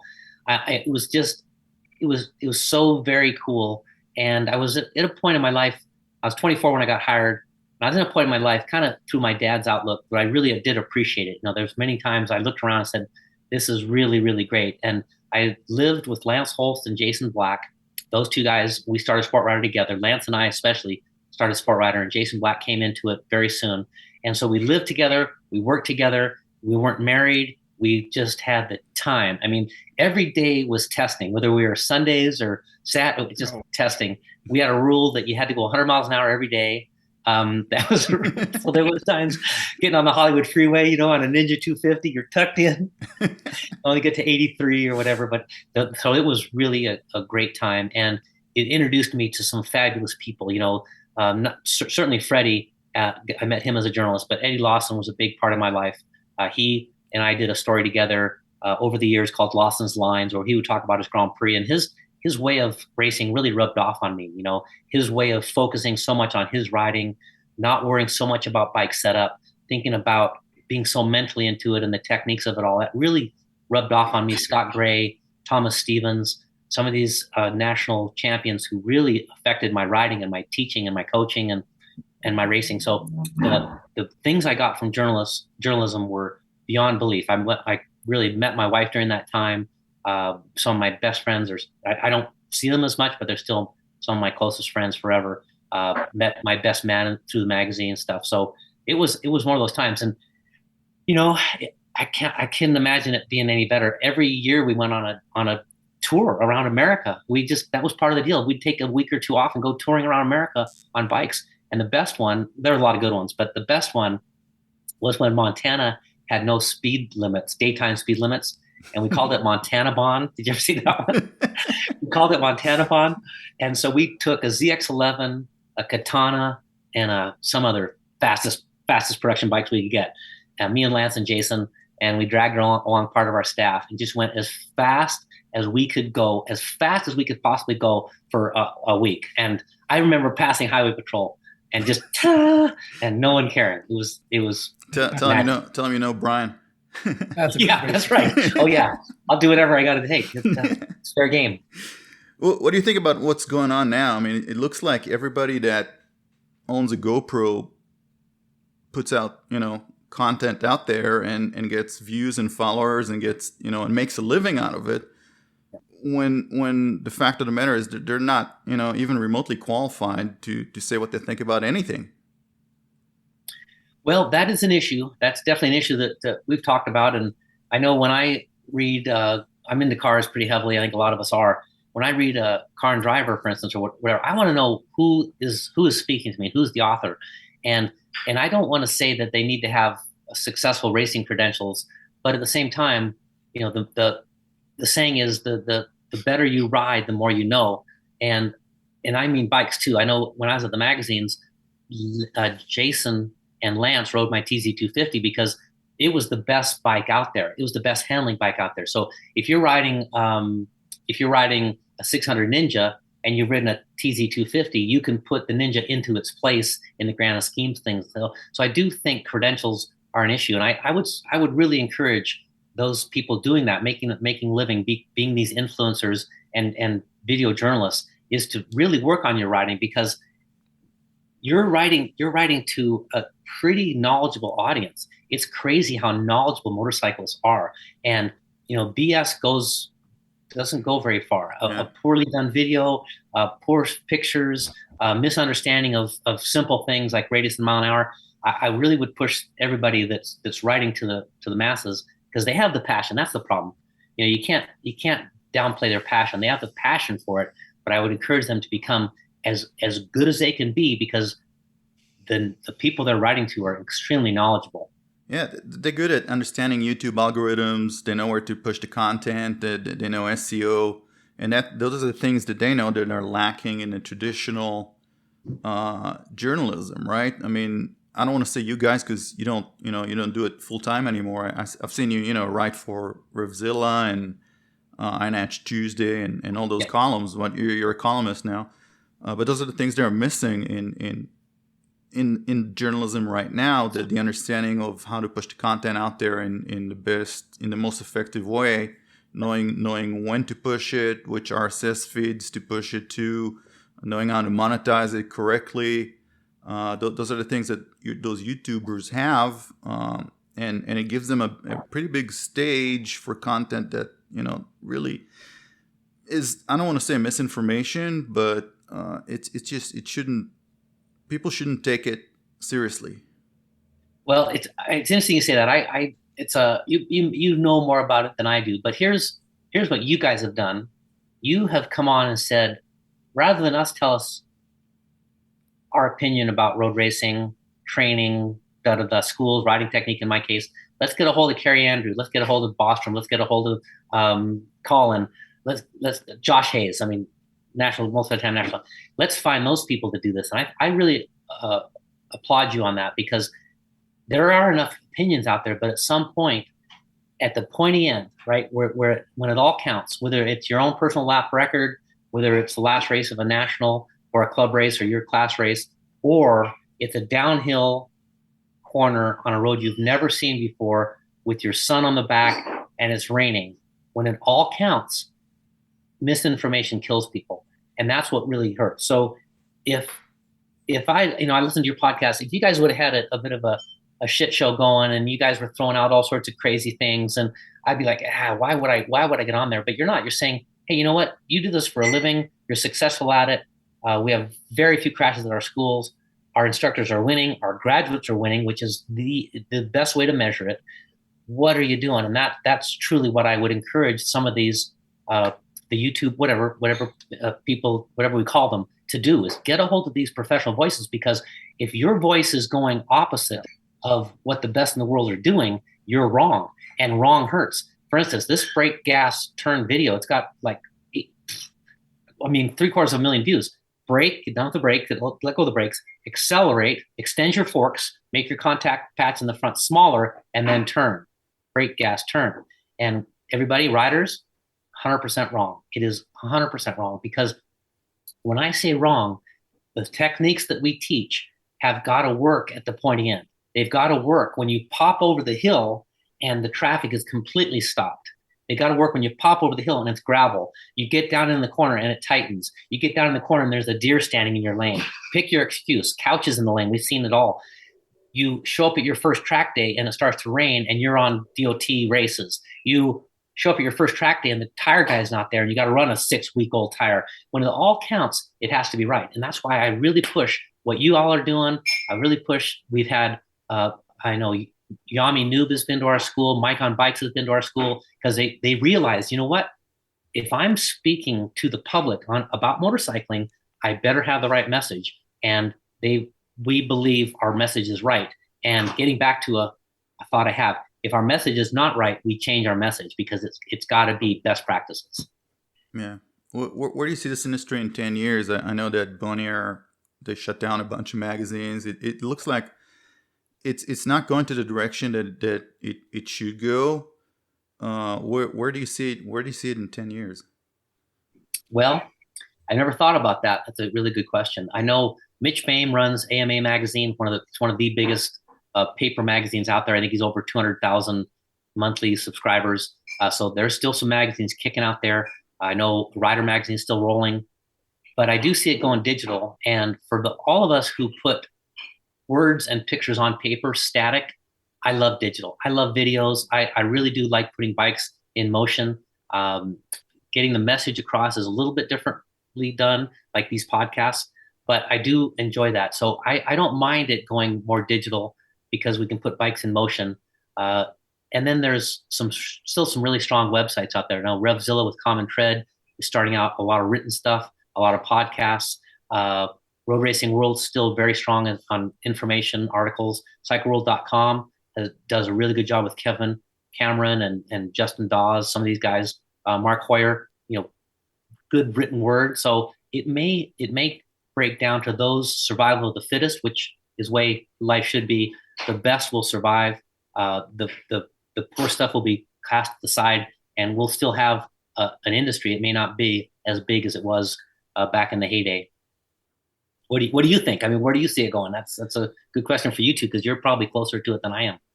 So we're actually not. We're just fans of the sport, which is why we're doing the podcast. We both have jobs in different industries, right? We're both in software. Actually, Nabil is more in banking now, right, Nabil? Fintech, yeah. Fintech. Yep. I think the way we see it is that the editors should first of all it's just way overstaffed, right? The production on anything that the magazine produce it includes all those people that they don't have, that they don't have. I mean, I don't want to say their number on an Excel spreadsheet, but you could maximize the value of your production by maybe outsourcing it or doing other things to make it a little more cost effective. For example, the way we produce this podcast, it was about $400 to start, and then zero money to put it up there, right? Yeah. But if a magazine does that, how much do you think it's going to cost them? It's going to cost them tens of thousands of dollars, because they're going to use a production company, they're not going to do what I do, which is just a Zoom PodTrack P4 with a bunch of $100 microphones, right? And they're not going to use free software to edit it. It's going to cost them a lot of money. So they really need to be conscious of how to do things on a budget. And they need really good SEO and really good understanding on how to push things forward in the digital stage, which includes when to post content, how to post content, when to put a podcast out, when to put a video out, when to put an article out, right? How to, even the smallest things of how to interlink pages on your website have a lot of effect, right? So if you, I mean, there was a time where if you put in a motorcycle name, the only thing that pop up would be asphalt and rubber, right? And the way that guy got his traffic was people just wanted to look at high resolution images, right? So he had good SEO, he had high resolution images, and that was good enough, right? It's not good enough now when everybody has a website, but it was good enough. So really going into the digital age is more complicated than what the current industry leaders think, and they need to bring in the right people to help them make that move. That's what I think. Okay. And interesting. Have you guys had a chance to look at our Champ U online school yet? Yeah. Yep. It's, do you want to talk about? Do you want an honest opinion? Yeah, off the record, I would love to talk about it. Okay, off the record, and I'll tell you after we stop the podcast. Yeah, because our thought was there, Gal, is that our school is expensive, it's time consuming, 2 days plus travel to get there. We aren't close to a lot of people. There's people in Europe that will never get to our school, and so our idea was let's at least start by getting these 4 core champions habits across. Let's get these ideas of radiuses mile an hour, the focus levels necessary, what grip is, and why we're always working on direction. And that's just all that first one was, is get this to these people. And now we're in 121 countries, and it's I think we've had amazing reviews, et cetera, et cetera. It's never going to be a big money maker for us because our overhead is high, but it's a chance for us to say we need to reach more people. And that's what is so thrilling about online stuff, is because this podcast, for instance, it could be passed around for years, right? It's not how many magazines you sell that month. It's the fact that everybody walks around with their magazine and hands it to the next person, and this could be around forever. So that's a big thrill for us to get this Champion out to people that can't afford it or can't ever get to a school. And it's priced at $50 because we need to change the industry. If straight line braking continues, if people are taught to not ride with the brake cover, not ride with their fingers like this when they're riding, with their fingers out on the brake lever, if riders don't practice proper braking technique, which is a big part of Champ U, is how to get your bike stopped in a true emergency. If those things don't change, we'll just kind of idle along with the sales we have, doing what we're going to do, hoping COVID comes along again and encourages people to get all by themselves in a helmet. Because those of us who know better change things. I bet you heard this from Eric Bostrom and almost everybody you talk to, this idea like, wow, the things that the people in the industry know are not being taught immediately to new riders. And that's really what I'm thrilled about with things like digital media. I think I was saying before, everybody that gets a new motorcycle there's no manual, they should really get your book, right? Riding techniques, right with the bike. Right, so that's something you can think about. Just distribute it right with the bike. Yep. Well, now we got Champ U to distribute so much easier. Send you a link and a password, and I mean, I really would love that to happen. Of course, the Champ U was shot on Yamahas, but we've started a new company called Factory Motorcycle Training, FMT, Factory Motorcycle Training, because we want to reach as many people as possible. And now we have these OEM companies hiring Factory Motorcycle Training. It is all the Yamaha Champions Riding School instructors, curriculum, ideas, push, programs, everything. But it is no longer Yamaha Champions Riding School that let's say some manufacturer has to hire. Right. And it's because if best practices aren't taught, like for instance, when you pick up a rifle at the Marine Corps, you might, first of all, you're gonna fire that rifle for days without a bullet in it. You're gonna practice that, dry firing it, called snapping in. They say, I'm not a Marine, but I work with them. Then you're gonna start on a 25-meter target, which is super easy to hit, but you will start right away shooting that rifle at 25 meters correctly. Trigger pull, front sight, all the things that they talk about. And then when you graduate up to 800 meter, you are doing the exact same thing you did at 25 meter. And that's all we're saying with best practices and rider coaching. Let's just take something as simple as firing a rifle and do it at a short range and then extend it to long range with the same practices. So this is what we're pushing so hard. And that's why I'm thrilled about being able to reach people digitally, because, somebody in, where don't we go? Somebody in South Carolina or North Dakota, we will never do a school in their state, but they can get these ideas across to them. Anybody that thinks your school is expensive never got a hospital bill. Yeah. Yeah, or broke down their beautiful motorcycle and spent 15 grand putting it back together. Yeah. Even if you don't get hurt. Yeah. I mean, instead of buying a muffler, right, get the right technique. But you're right. I think, Nick, digitally is the way to reach the world now, and you guys made it complete and affordable. And frankly, it should be mandatory training with your motorcycle license, because that's the issue. Is everybody gets scared of motorcycles, so you got mothers encouraging their kids not to ride a motorcycle, or straight out forbidding them. Yeah. The 600s are already too powerful. Forget about 1,000. So then you get a problem with which bike to buy. Everybody wants to be a hero and buy a Ducati V4 because it looks good, and then they hurt themselves with it, and it's too big for anybody to handle. And the 350s don't look attractive. And so I think there's a whole recalibration in the industry that needs to happen. Like in cars, you need the Halo model that's going to win races and look great. And sure, if you can afford it and you want to ride it to Starbucks, go ahead.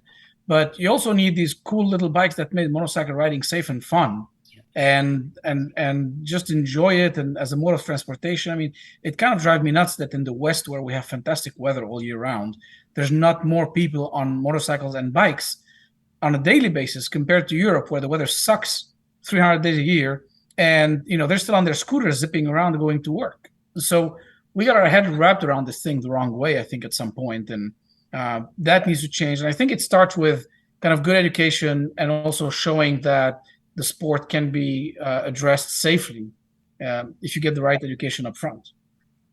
I'm so with you. I'm 100% with you. I'm not a big mandate fan. I'm not a big fan of the government mandating us onto small bikes first. But I mean, that definitely would help us in a lot of ways. But if you will think about this, the two places where we die the most, and for those out there that are listening, especially veteran riders, may not even realize this, but for the last 5 years in a row, 4,900 riders approximately have died on motorcycles every year in America. So 25,000 riders have been killed on motorcycles in America over the last 5 years, according to the stats that we studied. And the two places are running wide in corners all by yourself. And the second place, it's the most common crash, but the second place, most common way we die, is failure to avoid a car in our path or a vehicle in our path in intersections. And riders, that's unmarked intersections. An unmarked intersection is basically an intersection with no stoplight, no stop sign.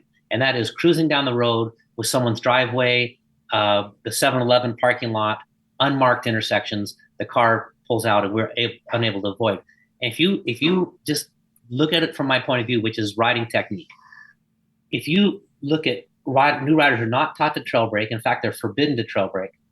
They only practice their stops from 20 to 25 miles an hour in a parking lot. So, I mean, last time I rode at 25 miles an hour consistently was never. You always pass through 25 up and down.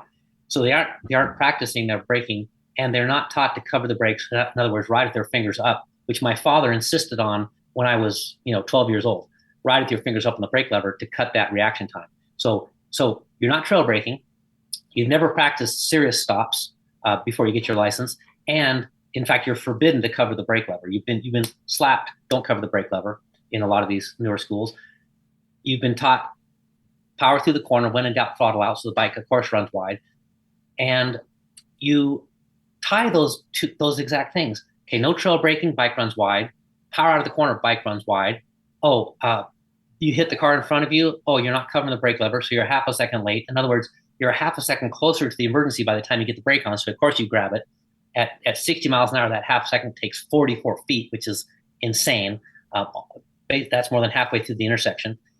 And you've never practiced your braking. So the car pulls out, the bus pulls out, and you are late to the brakes, and you've never practiced braking. You don't understand, load the fork first and then spread the tire out. That is not part of your understanding, yet you have a motorcycle license. And in America, thank God, you can buy a GSX-R 1000 the day after you graduate from a new rider school. And I love the freedom of that. But if the coaching and the instruction was better, I would love that more. And we're so into it that we decided to take this huge monetary gamble and create Champ U. And Champ U's second program after this core Champions Habits will be a new rider school. And we're weeks to months away from having it out. We're working on it nonstop because we're trying to say, if you're motorcycle curious, like you have an idea, like I would like to ride a motorcycle, we want to get this in your hands. And it'll be another very affordable price, get it in your hands and realize this works and this doesn't. Because if you think about, let's say, Ted crashes the motorcycle. So Ted crashes the bike. Everybody who shows up to that crash and drives by that crash, they go home and say, don't ride a motorcycle. The first responders that show up, the police officers and the EMS guys, gals, they say don't ever ride a motorcycle to all their family and friends. The neighbors say don't ever ride a motorcycle. Ted's family says don't ride a motorcycle. So it's just this cascading ball of crap. And everybody's saying don't ride a bike, when in fact, the motorcycle rider probably did something wrong. There's very few crashes where we are complete victims, like, the meteorite comes down and smashes us. And we're just sitting there in all our gear, perfectly trained, earplugs, all the stuff.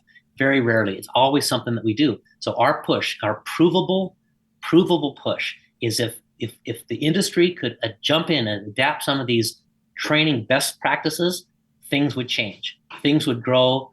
We would enjoy bikes more, fewer crashes. It would go in the right direction. And I can say it's provable because I've done this since 1997, actually 1995 at Willow.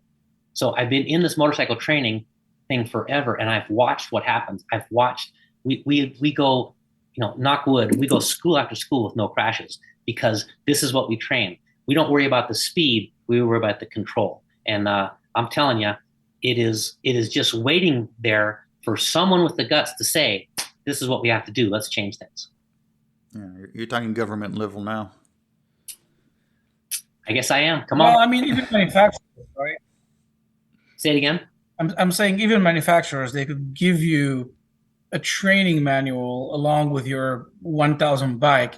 It costs them $20, right, on a $25,000 bike, to just give you something that says, like, read this before you start going around fast in corners or riding your bike. And people will. I mean, most people want to learn how to ride correctly. They just don't have access to the info. I mean, I myself started riding because a friend taught me how to ride on a Harley. And as soon as I was able to release the clutch and install the bike, I thought I was a rider.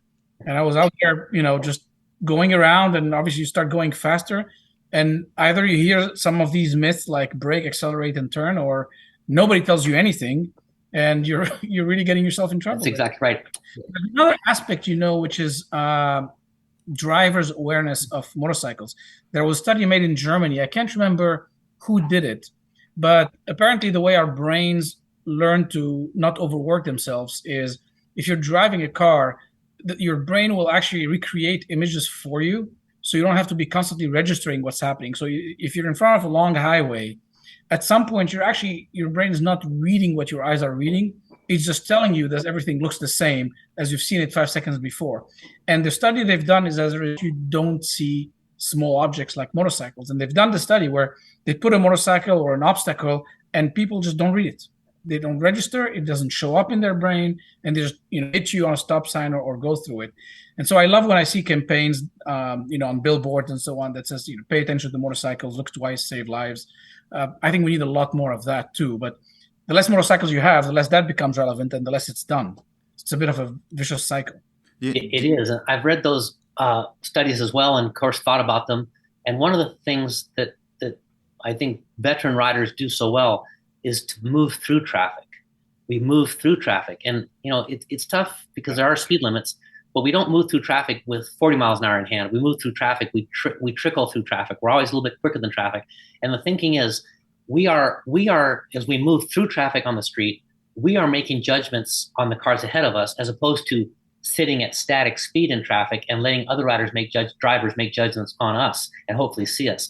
So this is a big part of it, and it can be misinterpreted. You can get pulled over by the sheriff and say, "Oh, Nick Ienatsch said I should be faster than all the traffic." Well, I am actually saying that, but we trickle through traffic. We're always a little bit quicker than than the traffic, and we place ourselves to not be hit if things go wrong. And it's quite a science. In fact, we have a Champ U program going about it, because I've never heard it done correctly, and I call it the logically paranoid rider, because paranoid means, and you've heard this before, everybody's out to kill you, when in fact they're not. They're just very poor drivers. There might be a few truly incidents where the driver is deranged and et cetera, but generally speaking, they're just very poor drivers. They've got no training, no focus, no concentration, no ability to steer the bike very well or car very well. So they're not trying to kill you, but you can pretend like they are and be logical about that. And you can make logical decisions on the type of car, the number of bumps and bruises on the car, the way the driver's driving, the traffic's going on. So all these progressions are made by the veteran riders, and you're nodding your head because you do it. And you do it because as you paid attention and watched and learned, you saw the patterns established. So what we're trying to do for these newer riders is to shortcut that learning curve. And we're gonna do a Champ U on it, because I feel so strongly about it. I love riding motorcycles. I love commuting on motorcycles. I would ride a motorcycle before most cars any day of the week, but I got to get there. I got to be safe doing it. And so we're going to be pushing hard for that. I'm also happy to see that new cars have those flashing lights on their mirrors. I am too. Yeah. Yep. So I'm too. They're not going to bump into you if their mirror is saying, "Hey, there's a motorcycle there." Yeah, they might interrupt their texting. All these nannies, all these stay in your lane. Have you rented the new car, or do you have a new car? We rent these new minivans for the school, and they got stay in your lane departure. They've got brake. They automatically brake. We've almost crashed 2 minivans with automatic braking, because they brake when they feel like you're in imminent danger, when in fact the car ahead of you is turning and you're approaching it, and they throw the brakes on, and it's been pretty crazy. So all these nannies are because people are poorly trained. They're poorly trained. They're poorly focused. You're allowed to have your cell phone on in the car. You're allowed to talk on it, text on it, even though it's illegal. So none of this stuff is brain science or brain surgery. And if any of these politicians would listen to us doing it, the people in the street, we could solve all this stuff. Cell phone does not work in the car except for 911. That's a rule. You've got to go through significant training to get a license. You've got to, there's so many things right down the line that we could design into Americans' travel, but that probably won't happen. So we as riders need to be head on a swivel, totally paranoid, moving through traffic, staying out of people's ways, and make sure, I liken it to making sure you cannot be hit as much as you possibly can, that you literally cannot be reached. And that means following a car through an intersection closely, hiding in their shade, whatever it takes to get. Never hope the driver won't hit you. Just never be there when they make the mistake. And don't think you're on a racetrack. I mean, just because on Sunday you want to rear a race, it doesn't matter on the street. You're going to ride the way you need to ride on the street. That has no bearings on your track riding. Not at all. If you think about it, riders, the person who goes the fastest in the canyons could very well be the person who cares the least. If you do not care what's around the corner, you don't care what's over the rise, you just do not care, you can drag your knee on the street. But there's a very famous 250 national champion killed on the street in San Diego riding too fast. And if any of you are with a group that wants to drag their knee on the street, you're going to meet that group's family in the hospital or the morgue. Guaranteed. You just cannot ride at the limit. And you don't have to listen to me. I'm some old guy preaching to you. You don't know who I am. Who's this old guy? But I'll tell you what, if you leave that safety margin on the street, ride with your friends, not against your friends, and come to the racetrack for $250, you can get on the racetrack and let it all go. And you'll see what speed is all about. And I think every one of us, once we started at the racetrack, we realized, wow, the street is to ride with my friends, to lunch together, and have the time of our lives on bikes with that margin. In other words, 30% margin in the amount of RPM you use and throttle, 30% margin on an amount of brake use that's still left over, and most importantly, 30% margin in lean angle. That you have that ability to lean the bike in further safely on tires because you're not screaming into the corner at the limit. And you can listen to this and do it and have the time of your lives, or just go ahead and keep trying to drag your knee on the street and be hurt badly. 100%. Yeah. I have a very short question now that has a very long answer. I'm conscious of the time, but not too much. I heard your partner Ken Hill, right? Ken Hill. Yeah. He has his own podcast that I listen to. A very, very good podcast. I suggest everybody go and listen to that podcast as well. He was talking about his top 10 favorite motorcycles. Do you have a top 10? Man, well, Judy, my wife, accuses me of loving every motorcycle I've ever ridden, and I do. I mean, they're so good. It's hard to find a bad motorcycle these days. I'm not a fan of the cruisers. I'm not a fan of a bike that won't lean over significantly. I don't want to be limited by the bike. I don't want to run down into a downhill corner I've never seen before and not have lean angle to make it. And I don't know what that lean angle number is, but I'd like a bike that leans over to 50 degrees, I think, fair to say, just in case I'm in too fast. So that puts the cruisers toward the back of my list. But if you buy a cruiser, be aware of that and stuff like that. But I'm just not a huge fan of the riding position. But among my favorites, top 10, I was extremely blessed back in the day. I've ridden MotoGP bikes. I rode Alex Barros's MotoGP bike. I've ridden Grand Prix bikes, Eddie Lawson's 500, Wayne Rainey's 500, Mick Doohan's 500 at Suzuka. Matt Mladen's 1000 or Mladen's 750 Superbike. I rode Rich Oliver's. I rode all the number one bikes, Super Sport 750 Super. You know what I mean? Yeah. So I've been on some really amazing bikes, but probably outstanding to me was Kenny Robert Jr.'s 500 at Phillip Island. He won the championship in 2000, and in 2000 I was younger, and I was racing, and I was pretty tuned up. I was pretty after it, trying pretty hard. And I remember training to go to Phillip Island to ride his 500. And I showed up there to not ride around like a journalist and go, oh gosh, it's so neat. I went there to try to really ride the bike to the best of my abilities, which were, quite a bit slower than Junior rode it. But that would probably be right up there with my favorite bike. No nannies in 2000, the thing just incredible. And before I got on the bike, I was told by Warren Willing, the crew chief, he said, Nick, don't think you're not doing a great job just because you're not using a lot of throttle. And that is such a good thing to hear for people who run on these thousands. And Nabil, that's a good thing to remember when you get your 1,000 back. It's such a good thing to remember that little bits of throttle on most bikes make big differences. So that was really good. So 500. And then I got to ride the Britain and race the Britain. Jim Hunter had a Britain, and he let me ride it at Daytona first, just for some parade laps. And then he let me race it. And I did well on it. In fact, I was leading the unlimited, whatever CCS deal. Arion Racing was there, Dutchman, all those people were there. I was leading all those people, Barney and all those guys, on the Britain. And then the steering stabilizer broke loose and locked on the pipe and locked my steering, and I fell over in the chicane. Oof. But until then, I was beating all those people. That's what we done Britain.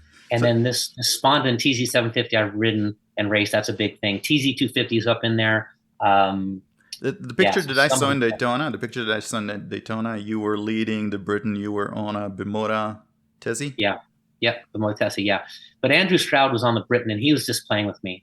So he was really fast on the Britain, and I had the Tesi, and we had the two best bikes in the class. So we jumped out to the lead, and he kind of just rode around with me, I felt, and then he won the race. But yeah, that was a Tesi that was built for me. It was pretty cool.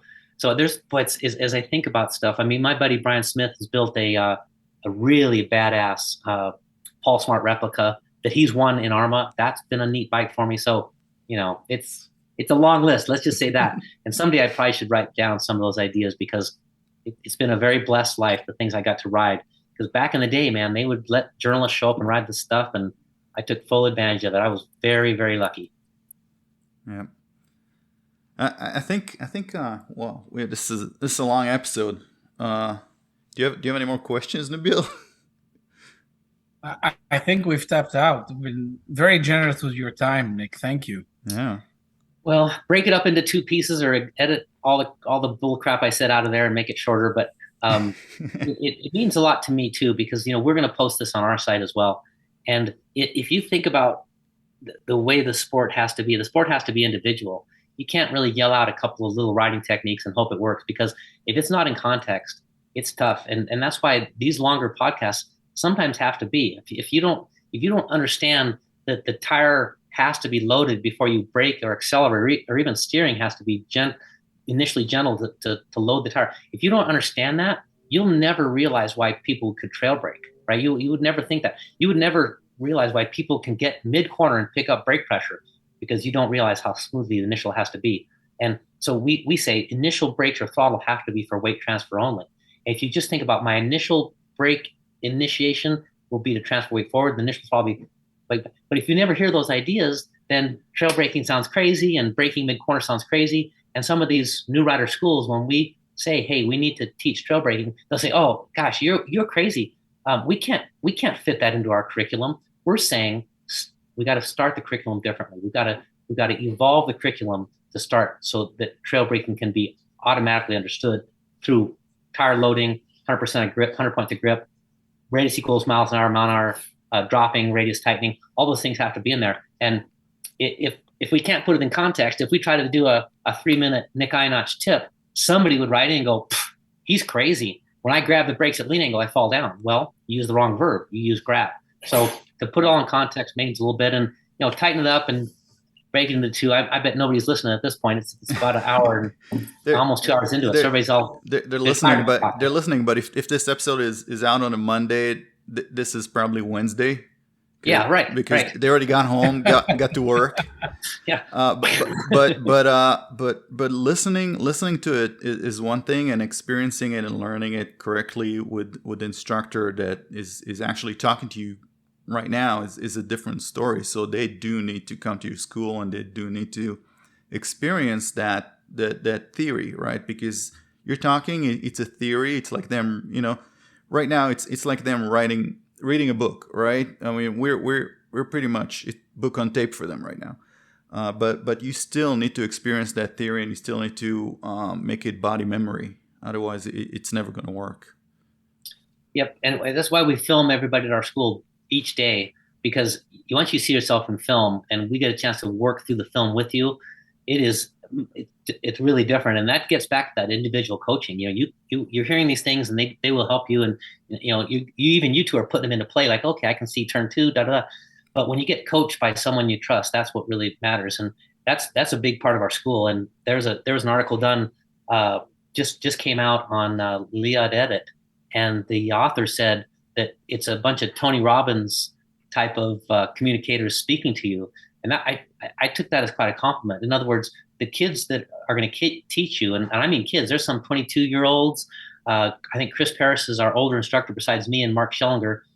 Nick Mathern's a little bit older, but Chris is only 37. So it's a bunch of young people, but they are truly into this. I mean, they really understand that if they can help you ride better, you will not just grow the motorcycle industry, but you'll talk about the school and get people there. And we're sold out. I mean, we're sold out with waiting lists, which is a wonderful place to be because of the instructors. And so, and we've got a set of core instructors: Isaiah Davis, Michael Haynow, Kyle Wyman, Cody Wyman, Ryan Burke, Chris Paris, Nick Ienatsch, Nick Mathern. Now, those guys will be there, and they are really, really focused on helping you ride better, because you have to have it individual. It has to be, hey, right here, your head drops too late. That's why your bike's running wide. And that's what the school does.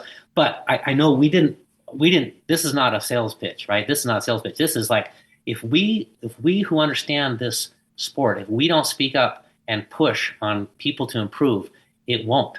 Right. And it's not a huge revolution. It's an evolution. We need to evolve into these ideas, because the bike is designed not by a beginning rider, but by an expert rider. So if you'll realize that the bike is designed by an expert rider, so the expert rider's inputs have to be taught immediately, or the bike will not work as designed. So now the bike runs wide because the rider's been taught to get off the brakes before they steer. Bike's not designed for that. It's not designed to steer in the corner with the fork rebounding and the contact patch getting smaller. So if we can all just be open-minded and decide, you know what, it's time to evolve, let's tweak on this, let's keep messing with it, we could have it done And it'd be a whole new world in America if we can push all coaches and instructors toward these ideas. And everybody, they are not Nick Ienatsch's ideas. I can explain them, I can do them, but it is the way the bike's designed to be ridden. And for proof on that, pick up Kenny Roberts' book. Was probably written in the mid 80s, 84, 85, I don't know. And Kenny Roberts said, if you let go of the brakes before the bike, if you let go of the brakes before the corner, the bike, how did he put it? The bike lifts up and wants to run wide. In other words, you let go of the brakes, the fork rebounds, the bike raises and runs wide. It was written with a British author, so the wording was a little bit weird. But in other words, Kenny Roberts was saying back in the mid 80s, everybody leave the brake on past the tip in because the bike's designed to steer that way. So those are the way I want to push it, because it's easy to throw stones and say, hey, you guys are all doing something wrong. We got to get it right. I'm not saying that. I'm saying the majority of what's being taught to new riders is very good. We just need to tweak that 5%, because as we go quicker and quicker, that 5% gets larger and larger. Yeah, true words. Yeah. Absolutely. Well, great.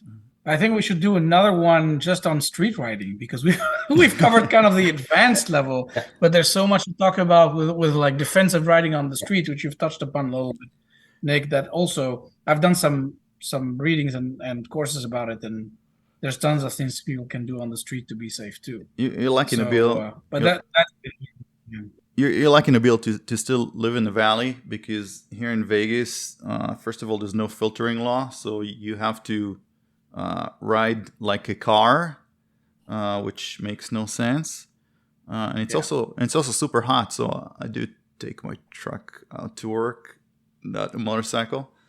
But it's I mean, I lived in the valley for 20 years, and yeah, I did ride on the street. I commuted on the 405, and it was fun because it took an hour out of my commuting. And I lived in San Fernando Valley and then La Crescenta, and commuted into Hollywood every day.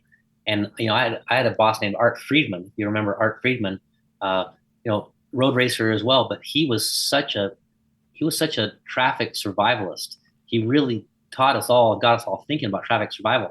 And in the 11 years I was at the magazines, I think we only had one traffic accident, one accident where a car and a bike, one of our bikes got together, and there were 6 of us riding every day into work. So there's a huge story there. I'd love to participate if I could. And I know we'll wrap this up, but I wanted to tell you two, thanks for doing this.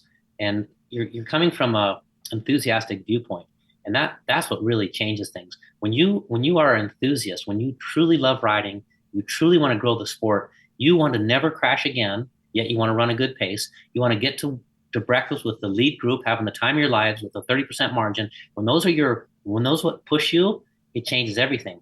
If you're running a school to get students through as quick as you can to sell bikes, or running a school and packing as many students as you can to make money, that's when things go sideways. And that's what I see. When you are saying, you know what, I want this sport to get better. This is my passion and my love, and I'm going to put on a podcast or run a school, whatever you're going to do. That's what changes things. So I really appreciate you two coming from that viewpoint. We appreciate you coming on. I mean, we're just two amateurs. They're just fans of the sport, and we ask people that we want to talk to come on the podcast because we truly want to talk to them. So we're not going to have anybody on the podcast that we don't think is going to, we don't personally don't want to talk to them, or we don't think they're going to bring any value, right? So everybody that's here, I think we're trying to leave something behind, and I think what you left us and everybody that's listening today is just, I mean, it's unbelievable information. So thank you. Well, yeah. Well, thank you. That's nice of you to say. It's quite good company. I mean, Josh Hayes and those guys they're my heroes too, and I think that's a big thing. And I tell you what, I mean, I can't tell you how many times I've asked people like Josh Hayes, Chris Paris, Freddie Spencer. I always say, is what you're doing what we're teaching, and that is such a big thing. And the thought with that, for everybody who says, oh gosh, these guys, Nick's talking about racing. Everybody, the only measurable part of our sport is racing. It's got lap times, finishing positions, number of crashes, championship points. It's the only measurable thing. And does the motorcycle know if it's on a racetrack, a back road, or a parking lot? It has no idea. Do the tires know? They have no idea. So good riding works on the racetrack, and it'll make you an incredible street rider. Bad riding hurts on the racetrack. You lose points, lose championship, hurt yourself, and will kill you on the street. So this is that's the push with this. We've got to go back to the racetrack, because if you say, oh, my uncle, he taught me to use just the rear brake, and my uncle's been riding for 40 years. Well, your uncle only rides on 75-degree days or warmer. He rides 6 miles down to the cafe on roads he knows, and he's had his bike for 12 years. Well, yeah, he can just use the rear brake because there's no measurable changes in what he does. So that's why the racetrack comes into play. And that's a big part of it, because people will say, oh, these guys are teaching trail braking because it's a racetrack technique. Everybody, the bike doesn't know if it's turn 5 at Elkhart Lake, downhill, second gear, or your favorite canyon left-hand corner. The bike doesn't know. It works or it doesn't work based on the best techniques, and that's all we're chasing. It's an excellent point. All right. Thank you guys for listening to the podcast. Thank you, Nick. Thank you, Nabil. And and we certainly need an episode 2. I have so many more questions about your life and about all your experiences and all the races you won. Questions we didn't get to. But good. I think people tune in to be helped, and I think that, and it's why we get down to business at our school. We start in the parking lot. We start with a tire. We start with a bike, and we get right to it, because and I think at some point you're like, okay, blah blah blah. What do I got to do? And that's the way I feel about it. And talking about yourself, of course, is my favorite subject. But I think in these cases we need to get to it. And so thanks for letting me. It's also it's also the human story, right? So people want to know who's teaching them, right? Mm-hmm. And now they know. Yep. All right, thank you, everybody. Let's finish the episode now, and it's a long episode, but I hope you're still listening, which I'm sure you are.